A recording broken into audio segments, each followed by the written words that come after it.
the white like Escobar, flipping the car like Lord Thor. I used to be a zombie at the bar, now I puff law. I'm essential like drafting bombs. I got mad spells in my palms. Bird soldiers lucky eagles when I stuff the palm. Guru lands for my mans, I can't afford it. I choose Zendikar. Nonetheless, I'm looking fresher than the average motherfucker at the F&M playing Euro. It's all love, shuffle up. I brought my foiled out Delver from the vault, and I'm going up to motherfuckers with it like, what's up? Nobody cares, they're just staring. We're the nerds in the back and it's apparent, but I wouldn't have it any other way. Let's play. I brought Pauper decks to the party. Paul.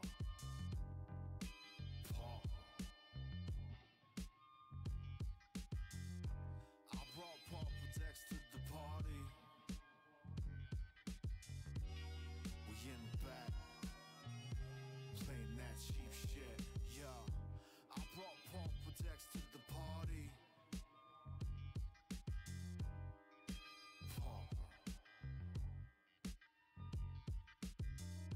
I brought Pauper decks to the party.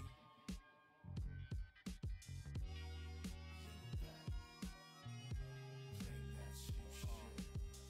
In the front, they're playing limbo or some shit, doing shots. I don't give a fuck. I'm in the back with my eyes on which cards my opponent put back. From the brainstorm, I transformed and mutated and flipped out. Played a couple games and then I dipped out. I got shit to do.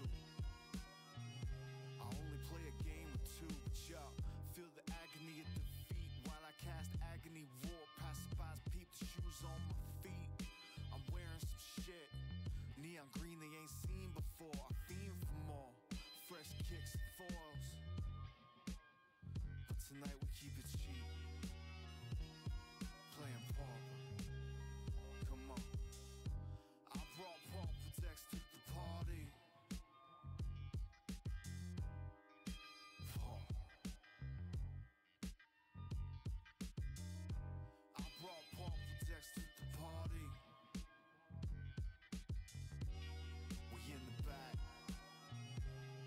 that cheap shit, yeah. I brought Pauper decks to the party. Pauper. I brought Pauper decks to the party. We in the back, playing that cheap shit.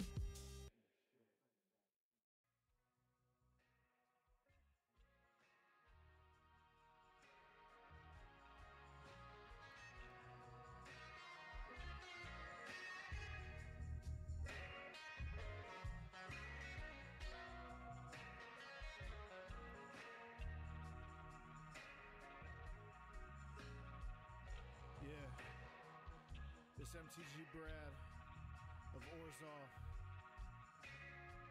and I'm standing outside of his Copa Bank right now. I'm taking donations.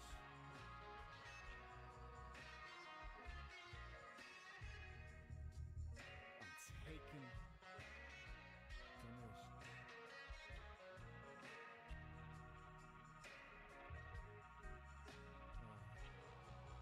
I'm a syndic. My presence celebrated by the syndicate. Went up to Kai, I said, hey, I want coins to the rafters of his Copa Bank. She gave me a job, now I'm a teller. Ain't no power moving around without us selling it. I'm hella rich.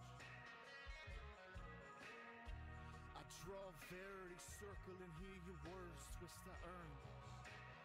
Working at the bank, coins round my neck make the Azorius shake. One day the crew came through and they smashed shit.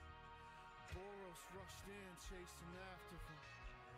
Crew staffs knocking over pillars, priceless artifacts shattered while I just start to bill them. I'm Niv-Mizzet without the math, I'm Kaya's rap.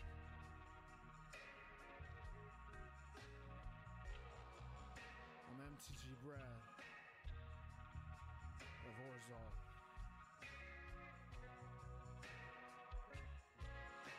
Big ups to the Pauper Guild. This is our year.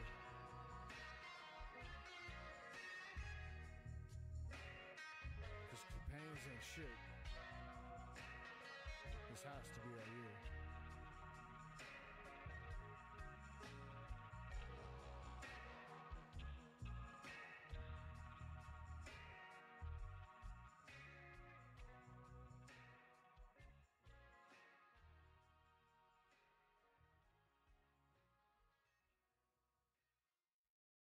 Bellwether. Yeah,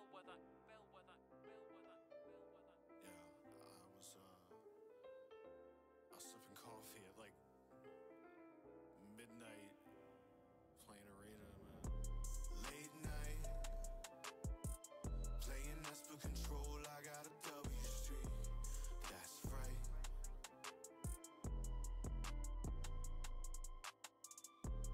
Late night, playing Esper Control. I got a W Street. That's right.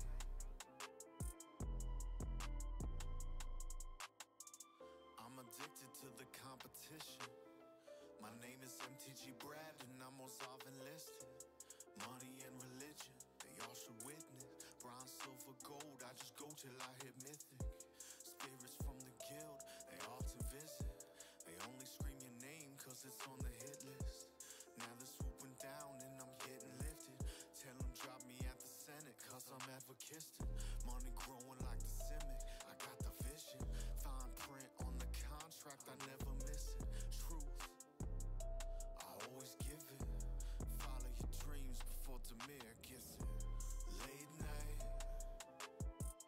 playing Esper Control, I got a W Street. That's right.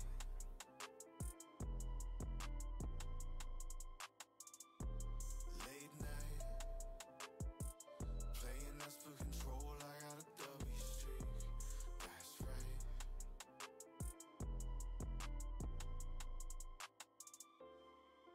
And I'm back like ephemerate.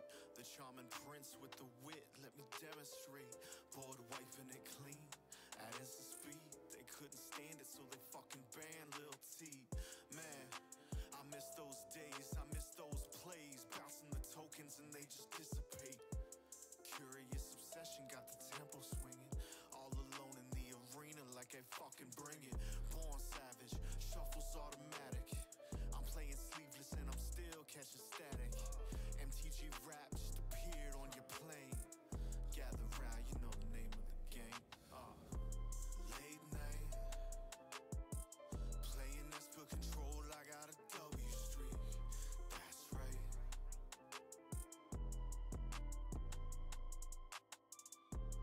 Late night, playing Esper Control, I got a W Street. That's right.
DJ case pulling out his cloud of air.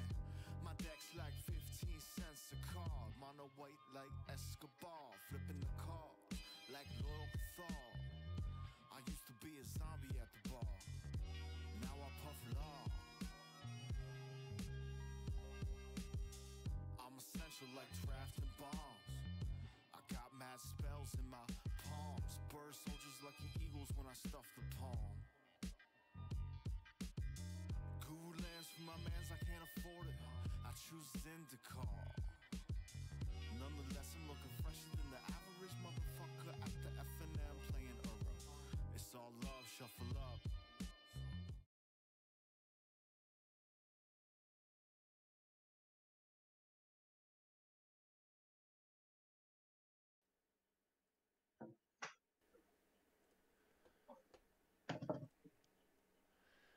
We are live. Hello. What's We are up? live. Hello. Up. Turn that on. What's up? Yeah, hello everybody. What's up, Pie Shop? Welcome to live episode 84. We are the PDH Pod, the one and only, sometimes live Pauper Commander podcast. I'm here live. I don't have my face on camera, but I'm here with Dave the Alcatron Vader. How's it going?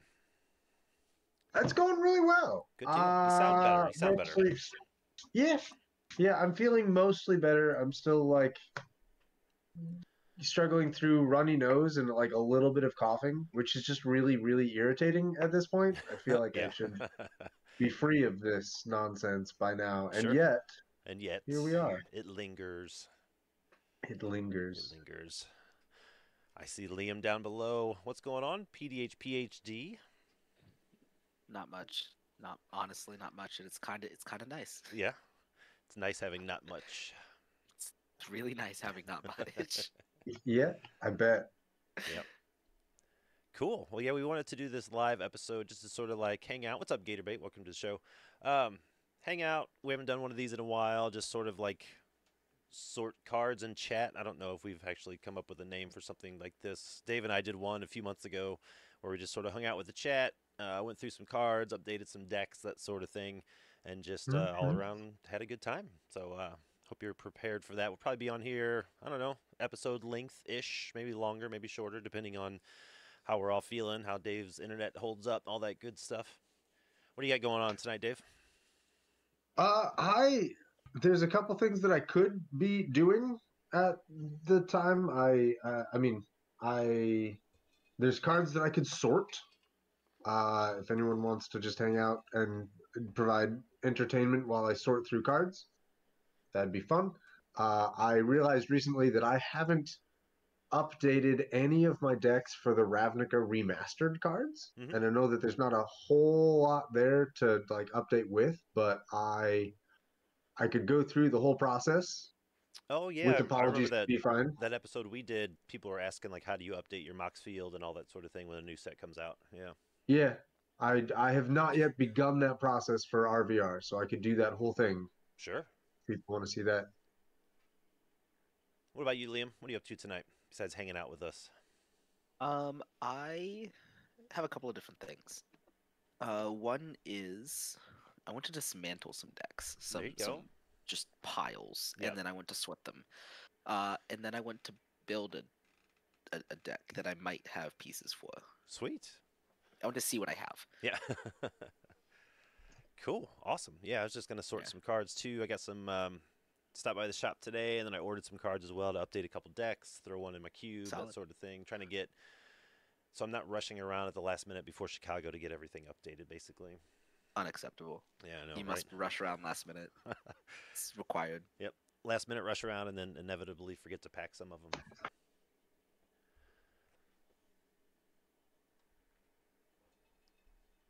Well, cool. Yeah, I'm actually pretty interested in your process too, Dave. Is it something where you obviously we talk about the set on the show, we go through the set review, we do our picks, we do that sort of thing, we do a 3x3, all that kind of good stuff. Do you have like mentally like a list running, or you basically just open up Scryfall to the set and you open up Moxfield on the other side and you just like go through it that way? No, many years ago, I had a mental list going through. Uh-huh. That stopped working when I started to have like 50 decks, and now I have twice that many decks. So I don't even use Scryfall at all. What I do is I hop on Moxfield, and for each of the decks that I want to, for every active deck, I go to the search bar and I just type in like set what's the set code for Ravnica Remastered? RVR? Yes. Yeah. So I'll type in the Moxfield search bar, set RVR new rarity. Mm-hmm. And for every single deck, I'll be like, okay, this is my Bears deck. And I'll just look through every single new card and be like, which one of these might work in the deck? Anything that might be good in the deck, I will add to the sideboard. And I'll do that process for every deck. Sure. That's fair. And then later, when my spoons have recovered and I'm back to having energy again, I'll start to go through every single deck. And I'll say, okay, if these are the 3 cards from this set that I want to add to the deck, like what do I want to cut? And whatever's going to be added, I leave those in the sideboard until I've physically put them into the deck. That's how I track what needs to change still. Sure. With the physical lists, how I keep the physical lists and the online lists in parity, like forever. So I'll leave them in the sideboard, and if I like, usually, if there's 3 cards I want to add, usually what happens is like I'll look at them more closely and I'll realize that one of them isn't as good as I thought, and I'll just cut that one from the sideboard. And for the other 2, I'll find cards. Looking at the online list, I'll find cuts for those 2. Mm-hmm. And instead of taking them out of the deck, I will change the tags on those cards to cut me instead of whatever tag it had before. Okay.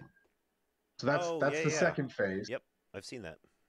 And then in the third phase, when I actually have the cards physically in my hand, like after I've placed the order or gone to a pre-release and begged the new cards off whoever, when I have this stuff physically in my hand, then I'll go through, I'll find the cut me cards, I'll take those out, I'll put in the new cards, and then I will switch the Moxfield lists.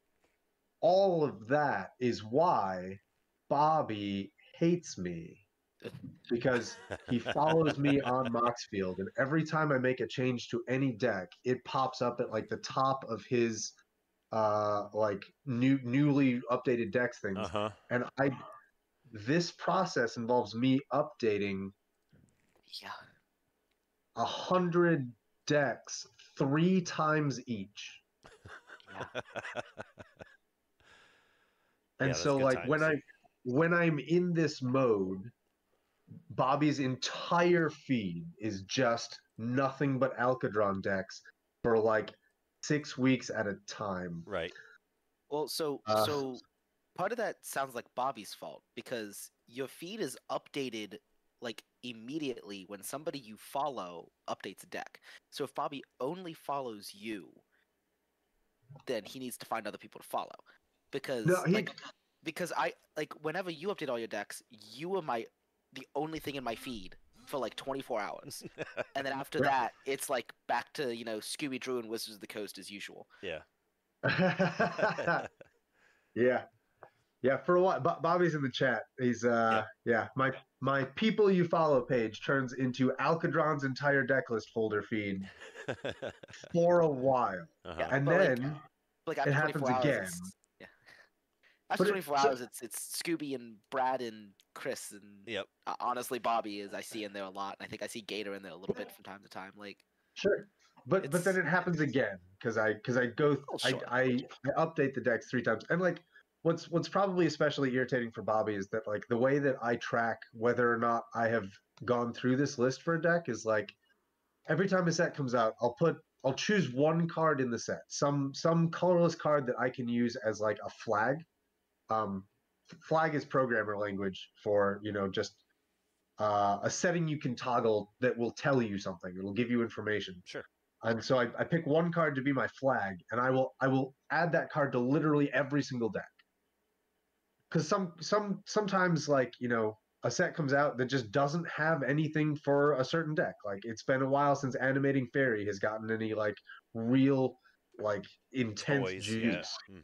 Yeah. And so I'll put Runaway Boulder in the list anyway, like with no intention to ever add it to the deck, just so that, because like when I'm on my Moxfield lists on my page, I keep everything sorted by last update. Right. Yep. So when I go in there and when I start updating decks, like the sorting will be like, oh, well, these 18 decks you updated within the last hour. And these, 40 decks you updated 2 months ago. And like that's what tells me which decks I haven't checked. Sure. So like even if there's a deck that's not getting any new cards, it goes through that same this deck has been updated process 3 times, just like all the other decks, just so that I can track that. Yes, B Fine says I don't actually hate Elk, which is That's good. probably That's true. All the evidence I have suggests that Bobby likes Elk. Right. So that's what I've witnessed as well. yeah, and yeah, Gator. Of course we follow you. Yeah, of course. You are. You got the hot tech. You are a legend That's in the right. field. That's right. It would be really weird if we didn't follow you. Yep. Be fine. Bobby. I don't know if you can see this, but I'm giving you a big heart. Fantastic. Yeah. I'm probably not going to do that whole process for all the decks, but I could go through that process for a couple decks just because I mean, like we're getting brand new cards in like next week, right? Yeah, 2 weeks from now, I think. Yes. The 9th. Yeah, the 9th. Okay, 2 weeks. Yeah, so I can. Yeah. Bobby says, "Wait, no, I'm not ready." It's only going to be a couple decks, man. You'll be all right. Right.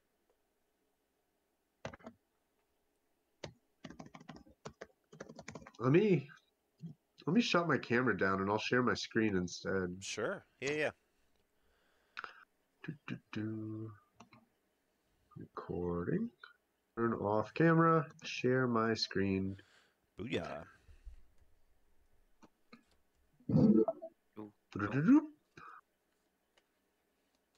Okay. Now everyone can see the Moxfield. Yep. Boom. There we go. Got it. Sweet. Okay, so this is Moxfield. And I'm just going to go to my decks.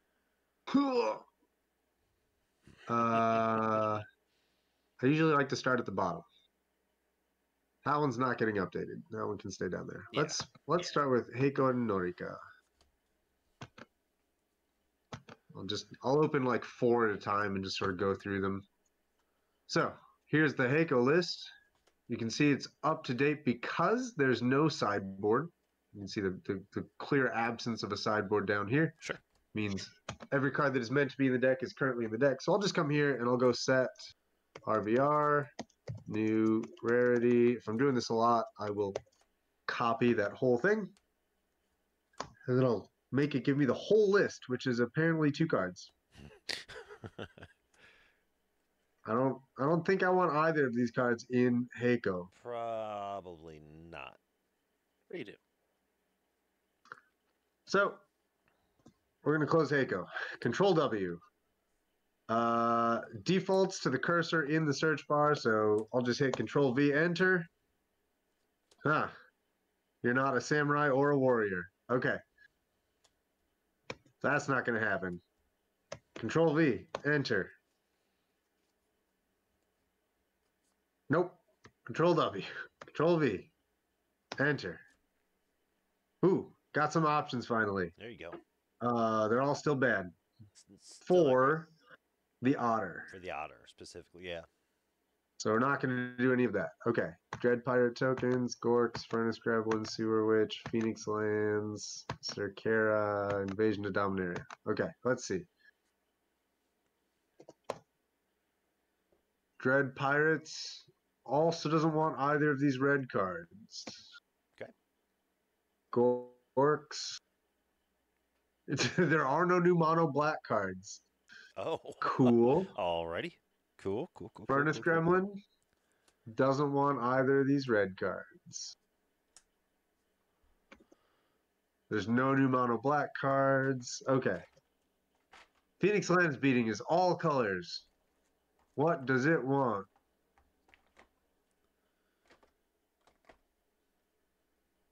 don't think it wants any of these. Which deck are you on? The Phoenix Land Beatings deck? Oh, yeah. Yeah, I think it's all set. Yeah, seems like it. Circara is back to mono red, so my options are the expensive elemental and the goblin. Circara doesn't care about those things. Right. What do we got that's just mono white? Oh yeah, just Boros Elite? No. Yep. Don't need that in the Angels deck. Bird Horse might want that bird, so we might finally do a thing here. Bird Horse, show me the list. Show me 3 bird options. horse. This one is going to go into the sideboard. I do want to. I'm not completely committed on definitely for sure putting this in the deck, but I definitely want it in the sideboard so that it's on the radar in case I decide to make that decision later. Right. Sinister Sabotage is too expensive for a counterspell for Bird Horse, so. All right, the other blue-white bird deck. Vega The other. doesn't care about any of these. Oh no! Hold on. Hold on. It does care. It does? Yeah. That one right in the middle there. Judge's Familiar It's the doesn't best- cast it's the best- itself It's the best from card. exile? It's a blue-white bird. It doesn't matter. It does matter. You want It to doesn't let's matter. let's look at the Vega deck list. Let's look at the categories we have here. We have 1 commander. We have 6 pieces of ramp, 36 lands. The only other category in this deck is cards that trigger Vega, with 57 cards in this category. Just cut a scare teller. Nobody needs to play that trash anyway. All right, that's All enough right, of that. all right. Getting all Digi Planning fired up. doesn't need a soldier. Whoa, Bobby says. Whoa. Rilsa doesn't need Sinister Sabotage. Nah. Safana also doesn't need Sinister Sabotage. Garfield doesn't need Sinister Sabotage. Mono Black Elves has nothing. Olka has nothing. Okay. I imagine that's a deck that doesn't get a lot of new pieces. Yeah, it really doesn't. Well, also because like my Olka deck is just kind of weird. Yep. Like I've decided as a sub theme, I've decided that to focus really hard on like aura based removal. So like Reality Acid and like goofy tricks with Journey to Nowhere and Oblivion Ring, where I remove the Oblivion Ring before it enters resolves. Yeah. Mm-hmm. Classic. Or like Classic maneuver. Weight of Conscience, where I activate the ability on Weight of Conscience and then bounce Weight of Conscience before the ability resolves. So like yeah, Why that. Why gotta make me look up cards? Weight of Conscience is a pacifism that allows you to tap 2 creatures that share a type to exile the enchanted creature. Oh, yep. Okay, yep. Yeah, you put the exile on the stack and then you bounce Weight of Conscience to your hand with something like, Rescue. Sure. Yep. And yeah, it's just so like she just doesn't get a lot of cards ever. Yeah. Hateful Eidolon is mono black, it didn't get anything. Riptide Chimera doesn't need Sinister Sabotage. Animating Fairy doesn't need Sinister Sabotage. Inherited Demon is mono black. Bauble Bombs. I don't think this deck got anything. Yep, nothing. Cascade definitely got nothing. Golem Artisan definitely got nothing. Rebels doesn't need a Boros Soldier. The Magpie. None of these cards add energy or proliferate. Useless. Useless. Completely useless. Gandalf doesn't need a Sabotage. Okame Adventures might want this Sprouting Renewal thing. It's not terrible. It's basically free. It's not terrible. Well, we'll give it a shot. And then, as far as like, okay, you get, you go through art, remastered or whatever. You go through your decks. You find out the cards you want to get. How do you know which ones to place a paper order for? Do you like keep a handwritten list going, or? Oh, yeah. I mean, a lot of times what I'll do is I'll make the cuts. Now with something like this, these I'll cards you may even have copies of them already. You know, that may not matter. yeah. But for like brand new sets. For brand new sets, I will I'll make a list of like all the things that I'm cutting, and that'll determine exactly which cards are definitely going into decks and which cards I need copies of. And then what will usually happen is I'll open up a TCG, or not a TCG, Card Kingdom. I'll open up a Card Kingdom order, and I'll just start going through all of the decks and be like, what's in this sideboard? Like, okay, this deck needs a Hidden Volcano and a Daring Discovery. And I'll think to myself, Oh, because I you're adding remember them to the sideboard, so you're just going back through the list. Okay, yeah. yeah, going back through the list, everything that I need to acquire is in the sideboards of everything. So I'll just look at the sideboard and be like, okay, Hidden Volcano, Daring Discovery. I remember adding that card to a lot of deck lists, so I'll just go on Card King and order like 12 of each. Right. And then if there's a card that's like very niche, like back when Dire Mimic came out, I was like, oh, this is great in Animating Fairy, and literally nothing else.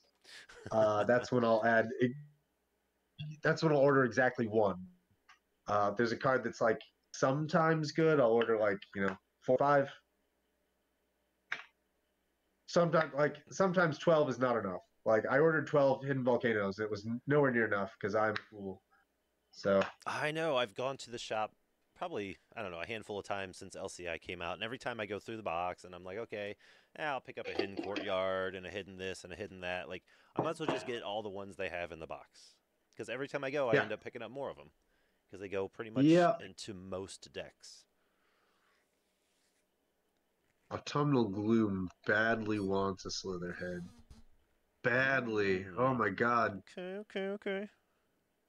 When I was listening to your set review episode with Clay, you got to Slitherhead, like I was just like thinking really hard about Autumnal Gloom. Yeah.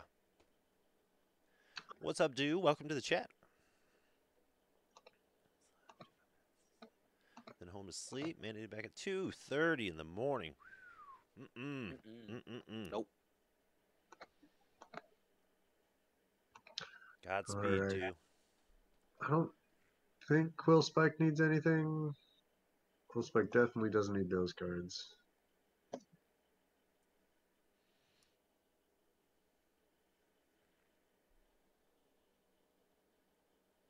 Unless Quill Spike does want. Yeah, I should experiment with Slitherhead and Quill Spike. What's your background for your Sivrus? Candlekeep Sage. Oh, okay. Because I'm a filthy cheater. So no Slitherhead. Okay. No Slitherhead for Sivrus. Yeah. No.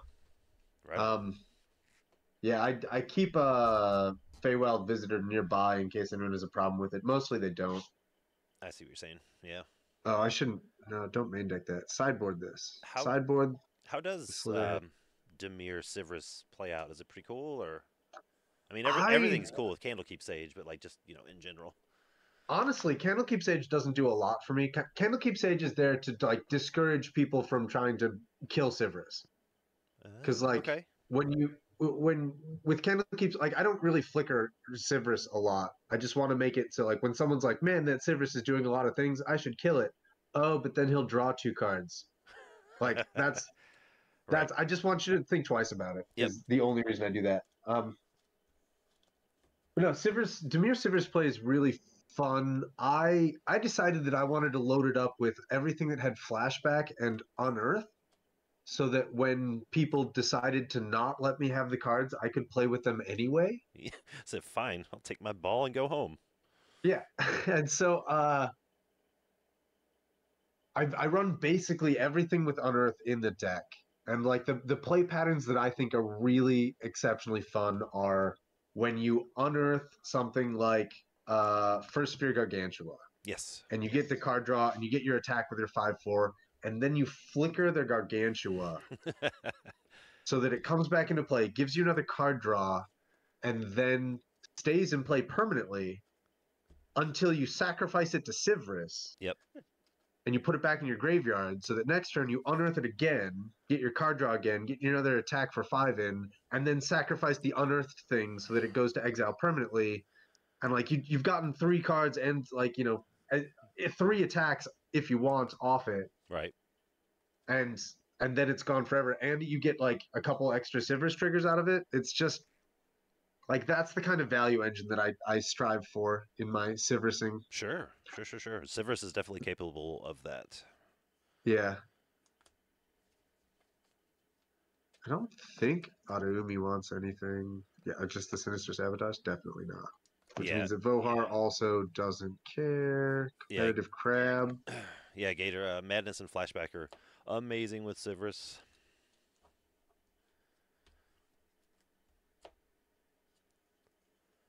Don't need those in there. Don't need those in there. Nope.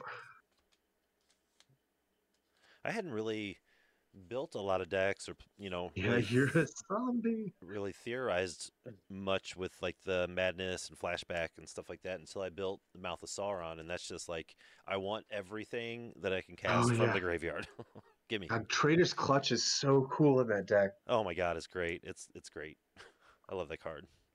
It's amazing. And I only discovered it because I was building that deck. Like I had no use for that card ever before. And before I built that deck, didn't matter. I've played around with it in a couple other contexts. Yeah. Yeah, it's hard to get it to work right. Mm-hmm. It's so expensive on the front end. Yeah. But yeah, that kind of effect in black is awesome. Does Amber want Boros Elite? Maybe. Maybe. I think it's definitely worth testing. I don't know. Does your aggro deck want a 1-mana 3/3? I feel like it does. I feel like it might. I feel like that's a pretty solid include, It's hard to go wrong. It is. That is true. None of these things are spirits. None of these things are rebels or allies. I got some bad news for you about rebels and allies. Uh-oh. What about them? Support's going to be fairly rare. I don't know if you knew. Are we not still in Masks block? What? No. I'm sorry, Alk. It's the year of our Lord and Savior, 2023. Masks block was what year years ago. More than 6 years ago? That sounds 26. Oh, ish. Oh, well, that's a different from. I'm gonna pretend like you said the first thing. I'm gonna pretend like you said more than 6. Yes. Yeah, more. It was more than 6 years ago. I'm prepared to believe this. It's funny when it doesn't make your back hurt, right? That math checks out. Yep. Yeah. Let's see. When was does Masks block? Boros Challenger want a 1-mana 3/3? Yeah. Yeah, it does. Which one's the Challenger? The 2-mana Mentor 2/3. Oh. Yeah, Masks if nothing else, it's perfectly thematic. 99 to 2000. So if a block ended in the spring, then it was 24 years ago in like 3 months. Yeah, really quick question. Who invited this guy? Like, what's that about? Ouch. Why do you got to do math at me? No one asked for that. Why you got to do it at me? Come Actually, on. I'm not. Come on. Slice from the Shadows seems nice in a Killian deck. I love Killian so much. It's a hard deck to play, but I loved it so much. Loved my Killian deck. I'm looking at which decks are going to survive the culling right now. Mm-hmm. I want to get it down. This is gonna hurt Dave even more. I want to get it down to 5. 5. Oh no. Paper decks? Yeah. Okay. Keeping all my lists online, so if I ever get the itch, the feels to play Shirei one more time. Sure. Like I have the virtual lists that I have no obligations to update. Right. And I can play it the one time a year that I feel like playing it, and then move on. So it's 5 paper lists. So I have it down to 4 so far. I've got E-Sphinx, Falconer Adept. I'm going to rebuild Yorgul. Ooh. I'm going to build Loyal Apprentice. Oh, okay. And the 5th slot, I'm struggling. There's a lot. You don't want to keep Um, your Ornithopter deck together? that's the one that I'm just like, do I want both an Ornithopter deck and a Yurgle deck? Well, you're kind of I could known for build the both. I could build the Yurgle to be more control-y. So that's the thing about Yurgle is it's wide flipping open. That's true. That is true. You know, I could build it to be more mono black control-y. I just don't know how well that would function. Like the reason the Voltron deck works is because he's a 5-mana 9/3. Right. Yep. But you know, you could make the argument of like, yeah, it's my, you know, mono black control deck because Gary in the command zone wasn't really fun, so I just put him in the 99 So instead. I have Yargle. Like, yeah, so I have Yurgle. Like, you'd probably get some respect for that, but like at the same time, like, how much would I really cast Yurgle? Like, probably not very. Yeah, if Yargle's not the thing you're doing, you probably wouldn't cast him a whole bunch. Right. So I want to make him the thing I'm doing, and there's not a lot of things in PDH that care about the mana value of your commander, like there is in EDH. Oh, yeah. So We have I just, like Rush of Knowledge, and that's about it. yeah. So like, is there stuff that cares about his power? Essence Harvest. Well, besides the obvious. All right, I got through every single deck. Only 1, 2, 3, 4, 5, 6, 7, 8. Only 8 of them have potential upgrades. Got new cards. And they are, I need 1 Judge's Familiar, 1 Sprouting Renewal, Slitherhead, Slitherhead, Slitherhead, Boros Elite, Boros Elite, and 1 Greater Forgeling for my Chandra Elemental Tribal deck. Wow. That's it. That's it. That is it. But I'll be watching the file later. Good luck, friends. All right, Bobby, thanks for hanging out. See you later. Talk to you in the future. Yeah. So that's the thing is like, with the Ornithopter list, like, it's so interesting because, first of all, it's a colorless PDH deck, which is just pretty dope. something else. Yeah. But like, I think the novelty is it existing in paper. I don't think it would be a very fun digital experience. No. It's definitely a paper deck. Yeah. So it's like, do I keep Yurgle or do I keep Ornithopter? which one? So, I don't know. If you're only keeping one in paper, I would suggest the Ornithopter deck. It's really Ornithopter? Yeah, it's really cool to see in paper. Like that's not when you, like you said, colorless decks specifically or especially colorless Voltron decks aren't something you get to see in paper. Yeah. Ash, we do not play games on this stream, but if you want to play games, I can point you to exactly where that can happen. Yeah, this is sort of a special live episode of the podcast-ish. Usually on Wednesday nights, the three of us are in a Discord call, just talking with each other, recording the audio, and then publishing that as a podcast. Sometimes we do that live so that the audio can involve us talking with chatters like you. If you want to catch live games on Tuesdays and Thursdays, the PDH Pals stream to Twitch from their kitchen. On Mondays, Lobert streams games of PDH from Spell Table. On Tuesdays and late on Wednesdays, One More Game MTG. A guy named Chris does streaming. On Saturdays, someone named Brad streams. He can tell you more about that. Yeah, every Saturday, roughly about 5 p.m. Central Standard Time. And, it's usually Spell Table Pauper Commander. It's a good time. You should check it out. Or I have a running spreadsheet if you want to throw your name on there. It's open to the public. It's always a good time. Yeah, this is just sort of like a little special live episode. Instead of doing, like Alcadron said, instead of doing like the normal pre-record, edit, throw it up on Friday, we do these about every 6 to 8 months or so. Oh, I see. Now I feel silly. I guess I didn't recognize your name on Twitch. Apologies.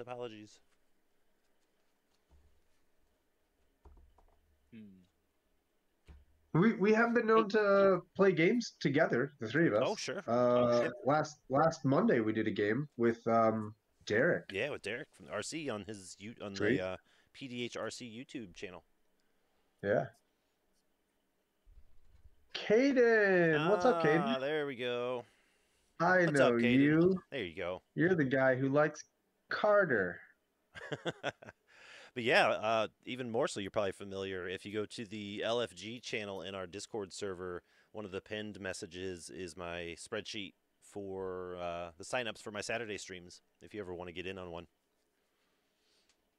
They're a good time. Hey, Good time. Dave, Yo. what is your familiarity with the PAL's decks? Like do you know what decks they do and don't have, or at least do have? I have some of that knowledge. Do they have Well, a I know Graceblade that- I mean- Artisan deck? I think that they do not have a Graceblade Artisan deck. I know one of my friends from my local scene back when that was active many years ago. What's up, Mizzou? He built a Graceblade Artisan deck, and because he respects his elders, he put Rune Stalactite in there so that he could say "move to Wombat" every time he attacked, like a cool kid, like one of the cool kids. Yep. like a cool kid. I don't think the pals have an Artisan deck. No. I know that they have a Rabid Wombat deck because I left my Rabid Wombat deck in their house last August. I might send them the Artisan deck. That's Do one it. that I know that I could bring myself to take a putt, but I know it would have a happy home there. Yeah, Oh yeah, for sure. they could play it against the Wombat deck. Yeah. And the Graceblade could win every single one. Well, I mean, I don't know about every single one. Yeah, welcome to the chat, Mizzou. I went to the shop Some today. even have And I vigilance. picked up a Sunblessed Guardian. Nice. Yep. Yeah, buddy. Heck yeah, I'm excited to throw something together for that. Super stoked. Yep. Just finished sleeving up my newest. I only have two mono white decks. So I'm excited to get that one going. See how that ends up playing out. This is one of the cards that I still need to throw away eventually, or not throw away, put away. Mhm. Sorry, that came out very wrong. Are we still? Is the stream still my weird Mobius Yes. screen share? No. Yes. Sort of. You're in a corner of it.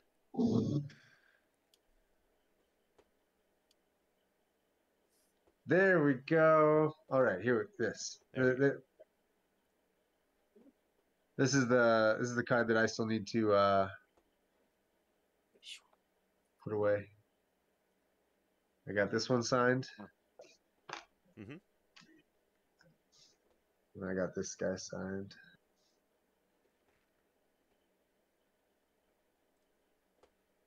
Oh, beautiful. I mean, Furnace Blessed Conquistador. Yeah, the struggle is real. Did I already share with everyone the story of things that Winona Wilson said? What? No, Have I shared anything about this on the I podcast? don't think so. Nope. Oh. So, a weekend and a half ago, I was at a big sci-fi convention in Boston called Aresia. Yeah, you told us And, this. Yes. yeah. So I went there mostly to help my friend sell things, but I did see that the artist guest of honor was Winona Nelson, who is a very prolific magic artist. She's done a lot of things, including these 2 tokens that I just showed you and that they had signed. Fantastic. And so one of the events at the con was a meet and greet with Winona Nelson. So it was open to anyone who wanted to show up. They just sort of put her at a table in a corner of the convention center and was like, people can just show up and you can talk to each other. Yep. And only like 8 people showed up. So it was actually a pretty like intimate little like conversation that we had. Yeah. It was really good. And then one of the things that was mentioned was one of the guests who was pretty clearly queer and was thanking Winona for the representation that they had given us vis-a-vis cards like Asterian's Thirst, which is just really hot gay dudes like on each other's necks. All right. And this person was, thanking Winona and being like, I wonder if Wizards knew what they were getting into when they asked you to do the art on this card, because I love it. Like I don't know if Wizards would have done this if they knew what they were getting. Mm-hmm. And Winona's response was, Wizards knew exactly what they were getting into. They come to me specifically anytime they want hot gay topless vampires. Oh my God. That's my thing. I'm the hot gay topless vampires person. And I was like, that's the best thing anyone has ever said in my presence. Ever. And I started before I met her, I'd glanced through her catalog on Scryfall, just seeing what art that she had done, just kind of looking through it. And I was really focused on commons and uncommons because I don't really care about rares. But after they said that, I was looking back through and I was like, oh, actually, Winona Nelson is the hot gay topless vampires person. This is remarkable. That's fantastic. And the end of this story is I am days away from becoming the owner of my first ever artist proof. Oh. Which is an enthralling victor that Winona has agreed to sign the back of with the words, I'm the hot gay topless vampires person. Oh my God. That is priceless. Absolutely priceless. So I cannot get over that, because every single time I don't know if you've seen Enthralling Victor, but if you want to just bring up the artwork of Enthralling Victor real quick and just look really closely at the goblin in the lower right corner, that's the face that I make every time I look at Enthralling Victor. And I'm about to have an artist proof of Enthralling Victor, and that just fills me with delight. That is fantastic. Fantastic. Yeah. So yeah, that's the story of how Dave came to own his first ever artist proof. It's amazing. He can enthrall my Victor any day. Mizu knows what's good. Mizu's got it. Yeah, buddy. Dialed in. Exactly. Children. You're worse than my middle schoolers. You don't get to call me a child after telling me that Masks came out 26 years ago. For real. You can't do that in the same conversation. Mathematically, it doesn't even make sense. That's what we in the business call disrespecting our elders. Right. I'm going to blow my nose because I'm a tired old man whose body's betraying me constantly. Sure. Cool. Yeah, I just updated Mouth of Sauron. I picked up an Academy of Wall for that deck. I feel like it's going to be pretty good there. I did not realize... I guess I didn't really pay attention to all the reprints in Ravnica Remastered, but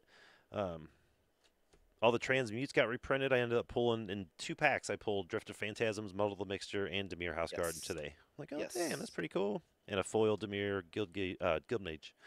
That's pretty dope. Oh, very nice. Yeah. I was like, huh, Muddle. Can never have enough Muddles. Yeah, and then what did I get? We'll go through my little LGS excursion.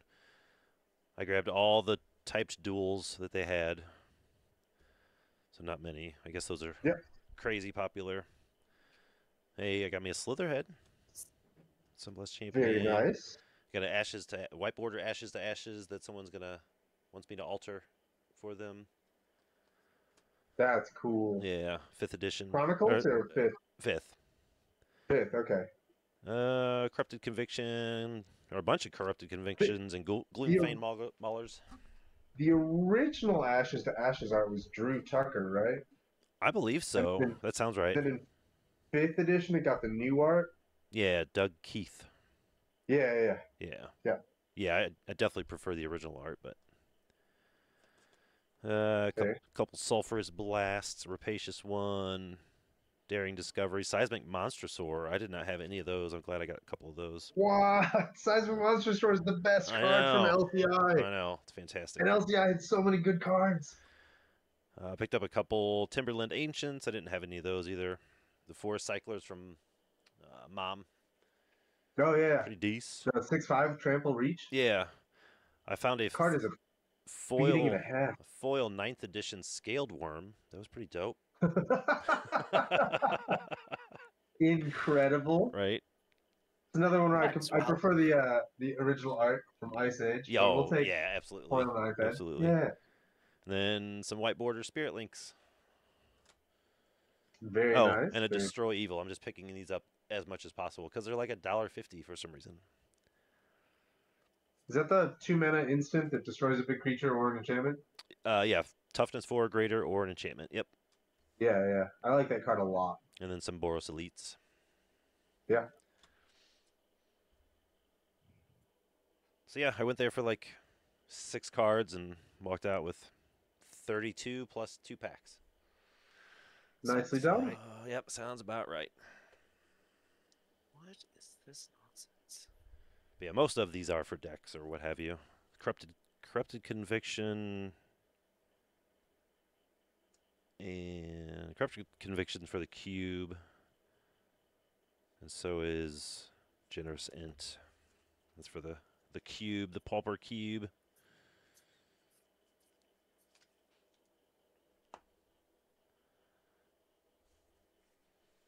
But yeah, I like that. My LGS doesn't even sell commons yet. That sucks. Do you mean yet, as in like they're a brand new shop and they don't have any, or? I think that's probably what he means. Okay. He says my LGS that just opened. Oh, I see that now. Hello. No commons yet. Red Upward, yeah, came out just 2 years ago. Yeah. Just opened. Yeah. Yeah, I don't know. It's funny, and well, it's not. It's kind of like funny, sad. But when I was on Common Knowledge podcast, where we just talked about 60-card Pauper all the time, we had the owner. We were going to do this series where I don't know, once every 6 or 8 episodes, we'd have an LGS owner on that had a local Pauper scene and just talk to them about it, regardless of what state they're in or what have you. Just get them on the show and have like a shop owner on the show to talk about it. So the first one we did was John, the owner of my shop, my local, my LGS. And it was a really good show, and he talked to us about like his origins and where they started and the Pauper scene and building a community and everything. And it was a really good episode. And then our editor lost the audio. It never actually got released. But it was a good episode. It was a good episode. But yeah, that's when Mizu. I'll have to trust you on that. Mizu said something. My LGS has been around, I want to say 10 to 15 years, I believe. And when I first started going there was 2018, late 2018-ish. And I want to say he had about, I don't know, 70,000 bulk common and uncommons. Just like sitting in some long boxes or what have you, 5-row boxes off to the side. And now he has like a whole other room. He's got well over 150,000, 200,000 just bulk. It's crazy. That's a lot of bulk. Yeah. And he doesn't want to sell it. He's always buying. People are always bringing in like they're, people that'll buy a couple draft boxes of a new set. They'll bring him all the commons and uncommons. He's always buying that stuff. So it's constantly growing. He was. Yeah. They got one of those. I don't know if you've heard of them, but it's like a card scanner the TCG player created or has their hands on or something. I guess when it first came out, they were letting a handful of shops across the country test them out. It basically scans the card, kind of grades it, gives you a price on it right there on the machine, yada yada yada. And it was like in That's pretty cool. the beta test or whatever, but they were only giving out like a handful of cards or a handful of these machines to shops around the country. And the reason that my shop was able to get one and test it out was because they qualified because they had over 1 million cards in inventory.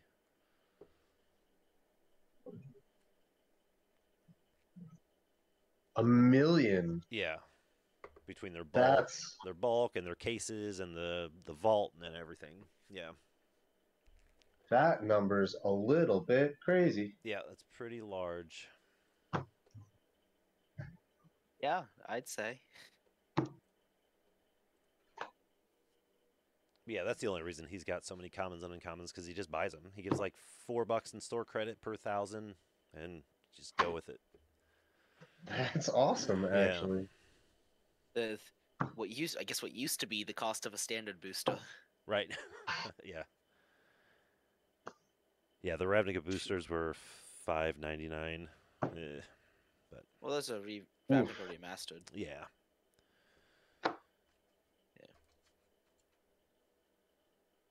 Is Markov Murders at Markov? Is that the introduction of play boosters? Or Yes. Okay, that'd be interesting. See how that shakes out. I'm curious to see how the play boosters affect Modern Horizons 3. How so? Well, because like Modern Horizons 1 was like the old system of like just draft boosters. Like that was it. Yeah, that was it. And the Modern Horizons 2 had draft boosters. I want to say it had either set or collector boosters. I feel like it had another one, but it might have just been draft. But they did the pre-release with it. Modern Horizons 3, I'm curious to see where it goes with the play boosters and how it affects like supply of certain cards. Yeah. Yeah, So- that'll be like the first real big set since play boosters. So that'd be cool. Yeah. It'll be interesting to see. I'm interested in it.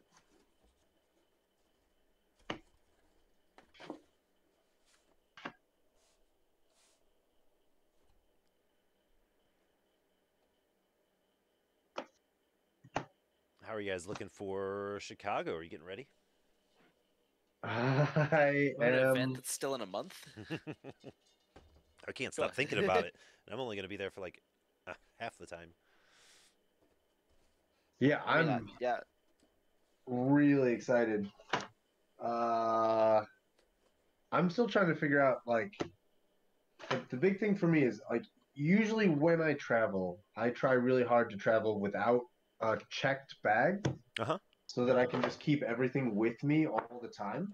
Like Sure. that's fairly important to me. I don't think Yeah. that's gonna work this time because like I bought really cheap plane tickets, and then after I was looking at them, I realized that my plane tickets do not include a full-size carry-on. Oh, They just include the personal item.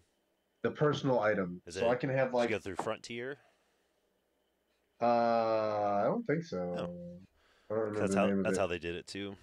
But anyway, go ahead. Yeah, so I don't think I can get all the stuff I need into a single backpack because I need clothes for a whole weekend and also a bunch of Indeed. magic decks. That is true. That is true. And yeah, that's gonna be a challenge. I'd say. Yeah. So yeah, I think that the big sort of thing that I need to do is sort of like resign myself to checking a bag. Yeah. And then It's always an awkward feeling, isn't it? yeah, and then, yeah, and and just hoping that no one loses it, right? Right. Like Right. yeah. Yeah, that's how I was on the way home from Vegas, because I had bought stuff there, my Land of War Elf, print and all this kind of stuff, and I just had it in my. It was too big to put in my carry-on, so I just put it in my suitcase, and just the whole time I was worried that it was not going to be there when I landed. Yeah. So I guess that's the other thing I need to be very mindful of is like, when I do check a bag, am I gonna, you know, is that gonna affect which decks I bring? Like, am I gonna like deliberately not bring Marsh Crocodile because I don't trust what happens if that deck gets lost and that deck has, foil, masks, counterspells, and Yeah. snuff outs? Right. Oof. Right. So like, time to sew hundreds of deck-sized pockets into your travel clothing. See, Wales knows what's good. Wales. He knows how to travel in style. And just borrow Brad's clothes. Look at all these ideas from chat. Also, Patches got to flex his PDH deck against some EDH decks this weekend. Hell Nicely yeah. done, Patches. Hell yeah. What deck did How you you play? do it? What'd you play? What'd you play against? I'd love to hear it. Yeah, I was at the shop today getting these cards, and there was 2 pods of EDH going on at the tables, and it was just all I heard was, "Here's my Emrakul, and okay, I'm gonna cast the One Ring, and oops, I'm gonna draw 24 cards," and I was just like, "Oh my god, like, how do you do that? I don't understand." What are you doing? And the one guy stole the other guy's commander, and he was all salty about it. I don't know. It's a weird dynamic listening to EDH players play a game. Yeah. It's like there's no restrictions in an EDH deck. Yeah. There's nothing to prevent you from just making bad decisions. Right. How you doing, Wales? Long time no chat, no chatteroo. But yeah, I'll probably bring a ton of decks to Chicago, or at least more than I took to Vegas. But we'll see how many I actually have time to play. I'll probably give out a couple, maybe. I wanted to play Abdel. Sweet. I was looking at Gator's list and realized that it was probably too mean. That's why I went with Abdel Street Urchin. I have not seen that combo yet. I've seen lists for it, but I've never seen it actually play out. It sounds pretty cool. I like the idea. Abdel Street Urchin. Yeah. I am down with that. I mean, he generates so many tokens, you might as well yeet them at someone's face, Just right? throw them. Yeah, just throw them right at the face. It'll probably be fine. It'll probably be fine. That's Liam's motto. I think at least once a game when you're playing with Liam, he'll put something on the stack and be like, "It's fine, don't worry about it. Just let it resolve. It's fine. It's fine. It's fine. Don't look directly at it. It's fine." It's only gonna cost you the game. It's fine. I did get to play one game of Magic while I was at Arisia, and it was against a couple friends of mine. Sort of were long. They're huge fans of Arisia. They go to Arisia every year, and they like ran into me there, and they know that I'm very into Magic, so they came over and they were like, we brought with us all of the Lord of the Rings pre-con EDH decks. Oh, nice. Do you want to play a game? And I was like, hell yeah, I want to play a game. I do. So I tried that maneuver once during the game. I was like, this is a Soul Warden. It has text, but don't worry about it. It's fine. Don't look directly at it. Everything is fine. Carry on. Nothing is the matter. Yeah, that only goes so far. I worked for like a turn. Yep. And then like I was announcing the triggers every time. Someone would be like, Jody was like, I'll play this Rally the Rohirrim card that puts 6 2/2 knights into play. And I'm like, okay, I'll gain 6 life. And she's like, what does that card do that you told me not to worry about? I was like, no, don't worry about it. That's fine. Everything's fine. Just keep not worrying about it. That's fine. Yeah, it didn't work for long. Right. They discovered my deception. And quite the deception it is. Yeah. Well, I tried anyway. Yeah. Yeah, Liam, the other night we were talking about Trebor. He did the altar for you. Yeah. He did the Muldrifter that I have in my cube. Ooh. All right. Yeah. I have some altars. Played against a Pantlaza? I don't know what that is. And a Nethrall deck. And actually won both games. Wow, nice. Pantlaza? Yeah, Abdel puts in work. Like serious work. Yeah, Abdel does things. Just What's the saying? Without ever stopping. He just does things without ever stopping. I He does know. I not know we cease to were. transpire. I know we were talking about the Parcel Beast altar is probably one of the only reasons the deck has stayed together. Oh, Parcel Beast. But That was it. Yep. yeah, but it's getting cut. I just don't play the deck at all. Sure, that's fair. Like Sounds like a skill issue, and I mean that like with sympathy. no. I mean, Like, Parcel Beast was honestly quite an easy deck to figure out. Like was it? yeah, I mean, once you read the Alright. primer, Once you read the primer. once you read the primer, it was actually pretty easy. Like Fantastic. I don't know. It just felt like a puzzle with one solution, and the trick was more the path than the solution. At least that's how it felt to me. Mhm. I have never played that deck and afterwards felt like I was making wise, well-informed decisions the whole time. Like every single time I sit down and play Parcel Beast, I'm like, okay, I guess here's what I'm gonna do, and like, who knows if it's the right maneuver? Not me. I definitely don't know that. I'm just making things up, and I feel like I'm making mistakes constantly. It was BRB. rough. Yeah, I don't know. Like, it's okay. I tend to swap it out more often than not for like a Tatiova or just like a Gretchen, because even though the decks are different, like they still function similarly ish enough for a casual pod. I think, So yeah, like sure. it's just like, like these seem more interesting, but even then it's just like I can't play the deck in a EDH pod because they know what it does. Yeah. Like they will hard target me till I'm dead. So I'm just like, well, if I can't play it in a PDH pod and I can't play it in an EDH pod, why do I have this deck? Yeah, I mean, taking it apart is certainly not the wrong decision.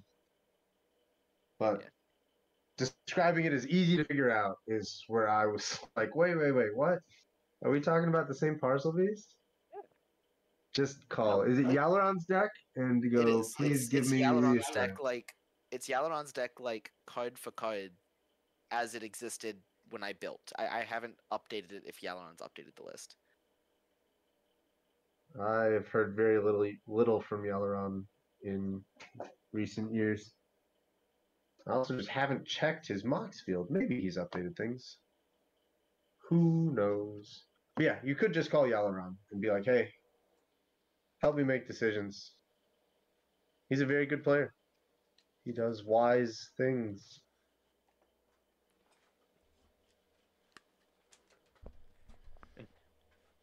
Yeah, so if anybody like needs a Parcel Beast altar, hit me up. I got a pretty I mean, one. I do have a Parcel Beast deck. Is that so? Yeah. I got the fancy like comic book version. I'm pretty happy with it. Someone else would probably appreciate that altar more than I would.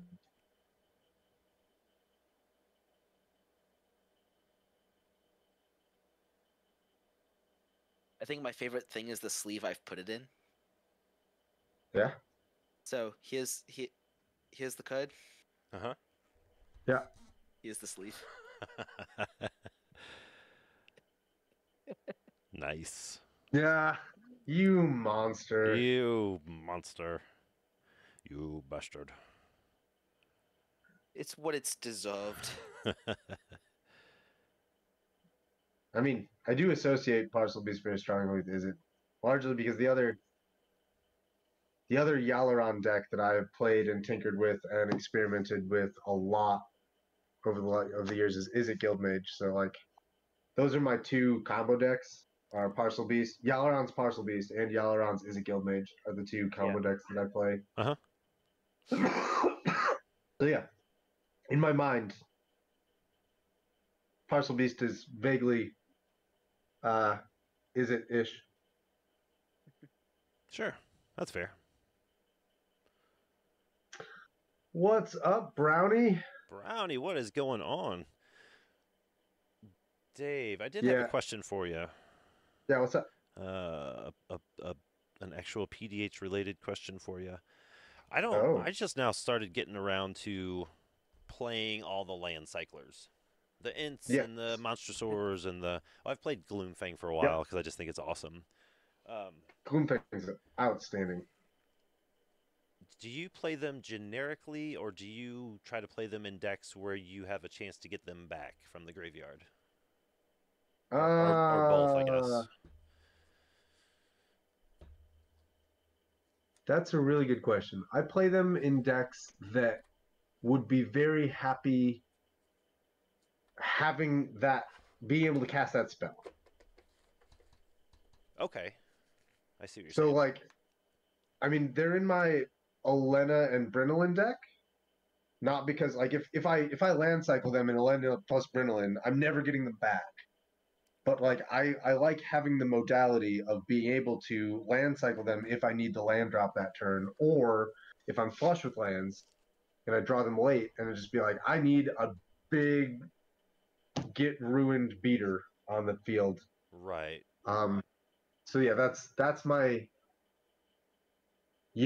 any deck where the spell half is something that I would be very happy to include in that deck's game plan. Then I'll run the thing. Sure. Yeah, that's why I got the Monstrosaurs. I want to put it into my Shadowfax deck. Oh, yeah, Because that Monster Swords. that deck needs mana anyway, so it's really struggles when it gets mana screwed. But then I was thinking, well, shit, if it's just, if I cycle it, sure, I get my mountain or whatever, but then I don't have a way to get the Monster Sword back. So I was trying to weigh if that's worth it or not worth it or what have you. But yeah, Monster Sword on its own is a beater if I do end up casting it, or even putting it in for free, because like my whole version of Shadowfax is to boost its power, so I can keep putting bigger and bigger creatures into play. I just did a quick Moxfield search. I have the Monstrosaur in Santran General because it wants massive, thick beaters. Oh, I have it in yeah. Santarin. Santarin. I have I have it in the Charging Monstrosaur deck. Charging Monstrosaur with Goad. It's in that deck. It's in Kalane. It's in Yuri. It's in plus Brynolin. It's in. I added it to the Togo plus Halana deck.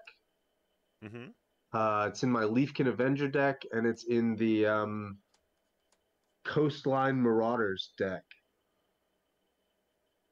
So yeah, I'd put that in 1, 2, 3, 4, 5, 6, 7. I put it in 7 decks. None of those decks have any meaningful amount of recursion, but they're all decks that want to be hitting land drops a lot, don't want those land drops to be tapped, and also late game would love to have a big 6/5 beater that you can use to draw cards. Right. Yeah, ditto, Brownie. I love casting the Oliphant. I love casting or putting into play my Eagles of the North. Big favorites. And I like Gloomfang too, honestly. But yeah, casting the Oliphant is really good. Yeah. Well, Patches is saying big sad about not getting auto mutate cards. Yeah, that was a bummer. yeah. But yeah, it was a random question I had. I play a handful of the cyclers, but right now I've just sort of stuck to decks that can exhume them or, just recur them, blood fountain them or what have you. So I play them in mostly black or black X decks. It feels awkward putting it in a Boros deck, but I think it'll be worth it. Yeah. Because so what I've been doing a lot lately is I've been really cutting down how many mana rocks I'm running in a deck. Uh-huh. I feel like I'm kind of tired of like spending, because I do this thing a lot where I'll play a mana rock and then miss a land drop and be like, sure, why wouldn't I? Like that should have just been a land. Like I'm sick of paying mana for lands. Yeah, and I'm sick of missing land drops. Completely. So like I've been cutting mana rocks for lands, and like having decks with these really high mana land counts gives you sort of this option of like, if you're missing the land drops, having a card that you can turn into a land is great. But having a card that you can just cast as a 6/5 trampler is also great. And I love I've been running them way more for the modality in decks that are light on artifact range. Is how I want to phrase that. Yes. Yeah, and I like that too because it almost serves the same end result as a mana rock. But like you Yeah. said, you have the modality of, oh, here's a 6/5 trampler. Good luck. Right. None of my mana rocks attack for 6 late game. Yeah, and unless you're in makes the them displacing dinosaurs deck, you're not attacking anybody with an arcane signet. Touche. Touche. Right. Those mana rocks do attack They for 7. will beat you down for sure. But yeah, I've loved like all of them. Mm-hmm. I've been experimenting with a new mono blacklist that really likes the troll and the mauler a lot. Yeah, the Mauler's so good with the backup and everything. Yeah. It's crazy good. Yeah, and because I don't play all the cyclers that often, I did a Scryfall search, and we have gotten a ton of them lately. Oh yeah. Like, holy cow. Yeah, that's why I browbeat Lobert into making that. Like I made our own Yargles category just so I could get excited about land cyclers, and then I explained it so transparently to Lobert that he was like, "Oh, I Alp get just it. means land cyclers. Okay, I'm gonna talk about land cyclers." Uh-huh. Yep. Oh, that's funny. I really fell in love with them after I started playing around with Gorks a lot, because Gorks does get them back. Yes, And for like sure. that's like having. Honestly, I put them into the Gorks deck, not caring that they had castable spell sides. Yeah. Just because I wanted to like land cycle them 3 times over the course of a game, and run a deck with 32 lands that never missed a land drop. Right. Straight through to turn like 13. But then what I found as I played around with Gorks and was like messing around with this, I discovered that like, yeah, you land cycle them a couple times and it's great. And then you just cast them and they're unstoppable. And like, especially if in Gorks, if someone's like, oh man, that troll is a huge problem, I'm going to kill the troll. I'm like, okay, go for it. Get it back. Yeah, have at it, buddy. Dumb. Like, dumb. What do you, have you read Gorks? What did you think was going to happen here? Like, this doesn't stop. So yeah, I've been having a ton of fun cycling them and casting them just all over the place lately. Yeah. I can't get enough of those cards. No, they're super good. I don't know what's sort of true. like taken me this long to get on the cycling train, but there's some that I just don't play with. Like I'm still trying to convince myself that Eagles of the North isn't a terrible card, because every time I look at it, I'm like, man, this card is terrible. Like, I don't want to pay 6 mana for this. No, like I said, I do play it. I play it in decks where, you know, obviously I want to cycle for the land or what have you. Might get to the point where I can cast it, but like, it's amazing in Shadowfax because it goes into play for free.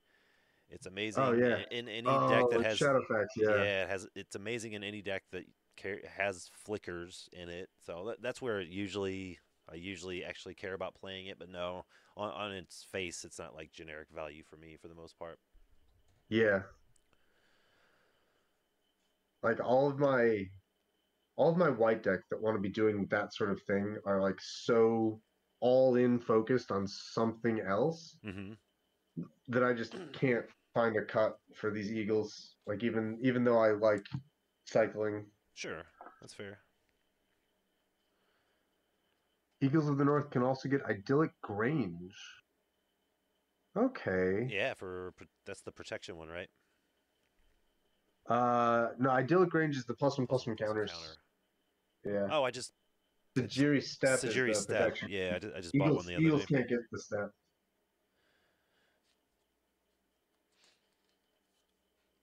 Yeah, I actually built 2 mono white decks recently because I realized I didn't have any in my collection. So What'd you build? I built Tallow Wisp, which Tallow which I had no idea even existed until Scarecrow pointed it Uh, out.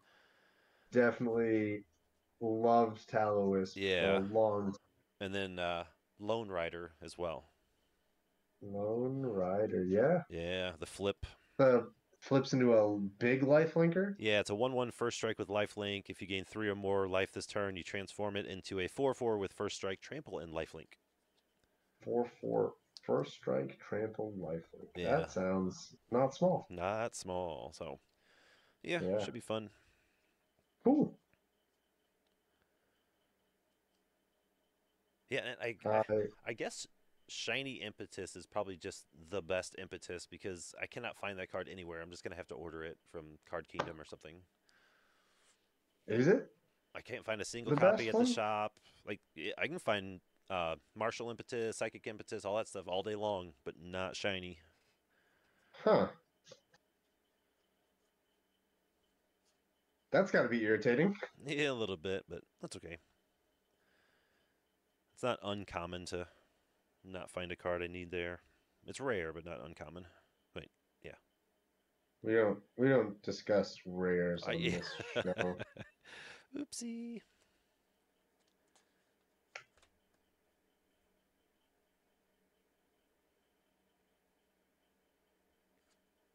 Yeah, we'll go with that. Opinions on Spectral Grasp? Paul played it against me in a recent game. That's a good one. He got a surprising amount of value out of it. I definitely think higher of it after watching it in action. I enjoy it. I don't play it a lot, but I think it was a good downshift. I also don't play it a lot, but I like it. Correct. I think that the thing that kind of burns me a little bit on Spectral Grasp is many years ago when I played EDH more often, I had a deck, Rule Zero deck using, what's her name? Autumn Tail, which flips into Autumn Tail from Kitsune Mystic, which has a really, really unique ability in all of Magic in that once she flips, she has the ability for 1 mana, you can move target aura from any creature onto any other creature. And I would play games with her that involved me. Like I wasn't trying to pillow fort. I wasn't trying to do weird things. My entire point of the deck was I wanted to put really massive buff auras on other people's attackers and encourage them to attack each other. Groovy. With the caveat that if they attacked me, I would instant speed move those giant buffs back onto my creature and block, and I would take away their toys. Right. But they could have the big beating sticks as long as they use them to beat each other. And like this deck very quickly got a reputation as, I guess, something that was really irritating. Like I thought it was hilarious and like fun. Apparently this opinion was not widely shared, as evidenced by the fact that many times I would get into the situation where I would move like Spectral Ward and maybe not Spectral Ward. What's the one that gave? There's an enchantment that gives like +2/+2 and protection from creatures, and then there was an enchantment that gave it, like +3/+3 and vigilance. Like I would put Spectral Ward and Mammoth Umbra on an opponent's creature, and I would say, look, it has vigilance, it can't be blocked. You literally, this costs you, there's 0 opportunity cost here. All you have to do is point at a guy and say, you lose 8 life, and they can't stop you, and there's no retaliation. It doesn't even tap your creature. And they would go, yeah, but I don't like you. But I passed my turn. And I go, what just happened? What how do you make the decision to not just like delete 8 life from a person when it's free? Like I put so much work into making that free for you. Right. Like why would you just pass the turn? And like every time I see Spectral Grasp, I think of that card, and I'm like, oh, you can make someone's creature useless except for attacking other players. Yep. But I can't trust people to do that because they're mean. But I've already been burned, Like, so forget it. Yeah, it's just yeah, That's funny. feels bad. Yeah, it's But not great, but ooh, I get to update my Spell Spear deck. This is so much fun. This is. I know we have yeah, a lot of is it Blitz style commanders, but I sure get a kick out of Spell Spear. Spell Spear is very good. I wanna say, Caden, it definitely was Carter-esque, except that it didn't goad anything. Like this never like I gave people the opportunity to attack very aggressively, but it didn't force them to attack, and apparently that was a huge difference because no one ever attacked.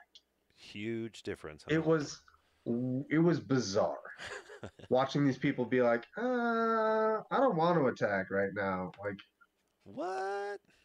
That doesn't why? sound right. There are three things you must never ask: a man's salary, a woman her age, and an EDH player to use their combat stuff. Brownie, Come on now. I mean, you're not wrong, but I come on I now. cannot. I have no evidence to the contrary. I will say it makes me really sad.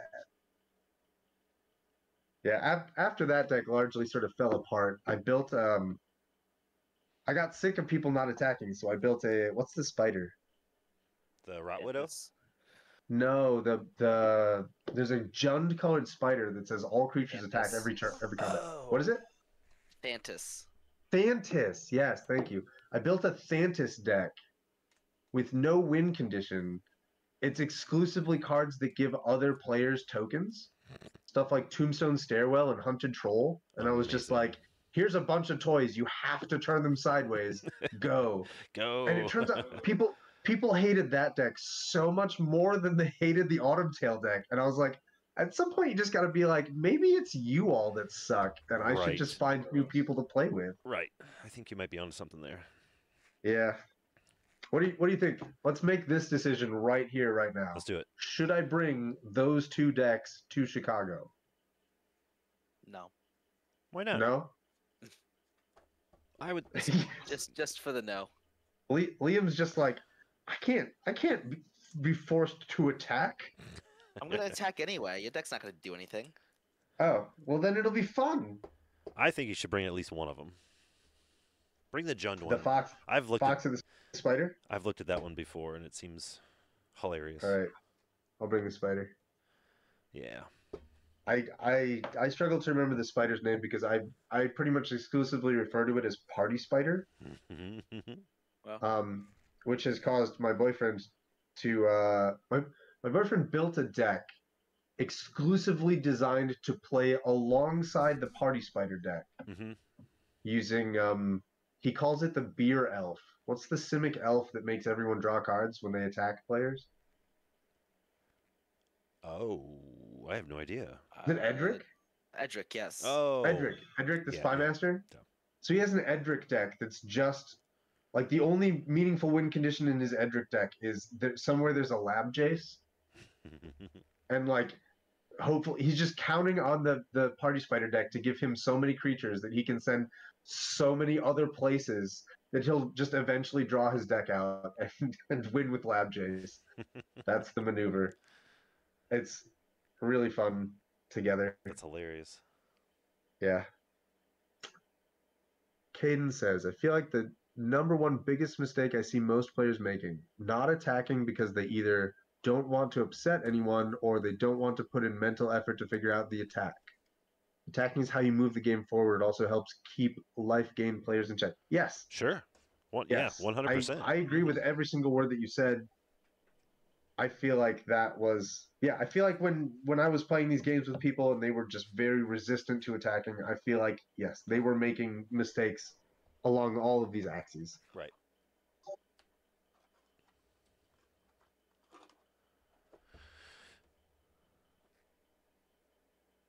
Yeah, I also had to order a copy of Perilous Research. I could not find one of those to save my life. Oh, weird. That's had a few printings now, right? Or is Yeah. it just the one? I think so. I run Condemn in every white deck. Yeah, that's fair. So I mean, I guess some of the times I was doing this, I think most of the time I was doing this, the creature had protection from all colors. So, like, Condemn also wasn't a threat. Oh, hey, Erosium, I just saw your Gloom Traveler list, and I found it really interesting after coming up with something similar. What is Gloom Traveler? Is that Airness? Airness Far Traveler? Rolling a die to determine who they attack? Yes. That is another huge problem. Yeah. I want to attack, but I don't want to upset anyone by targeting them. I'll roll a dice. No. Right. No. Think about this. Just do it. Own your actions. Please use your brain to make an informed decision that does not involve a dice. Mm-hmm. Yeah, Perilous Research has had 3 printings. Yeah. Yep.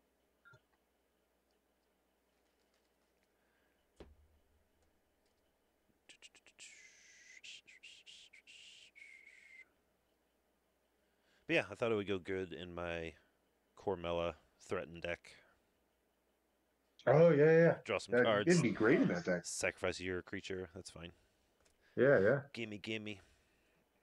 Yeah, it's Airness Far Traveler. It's basically a deck that makes use of all the Selesnya graveyard value. There's lots of it now. And I think this is the best commander pair that takes advantage of this. Yeah.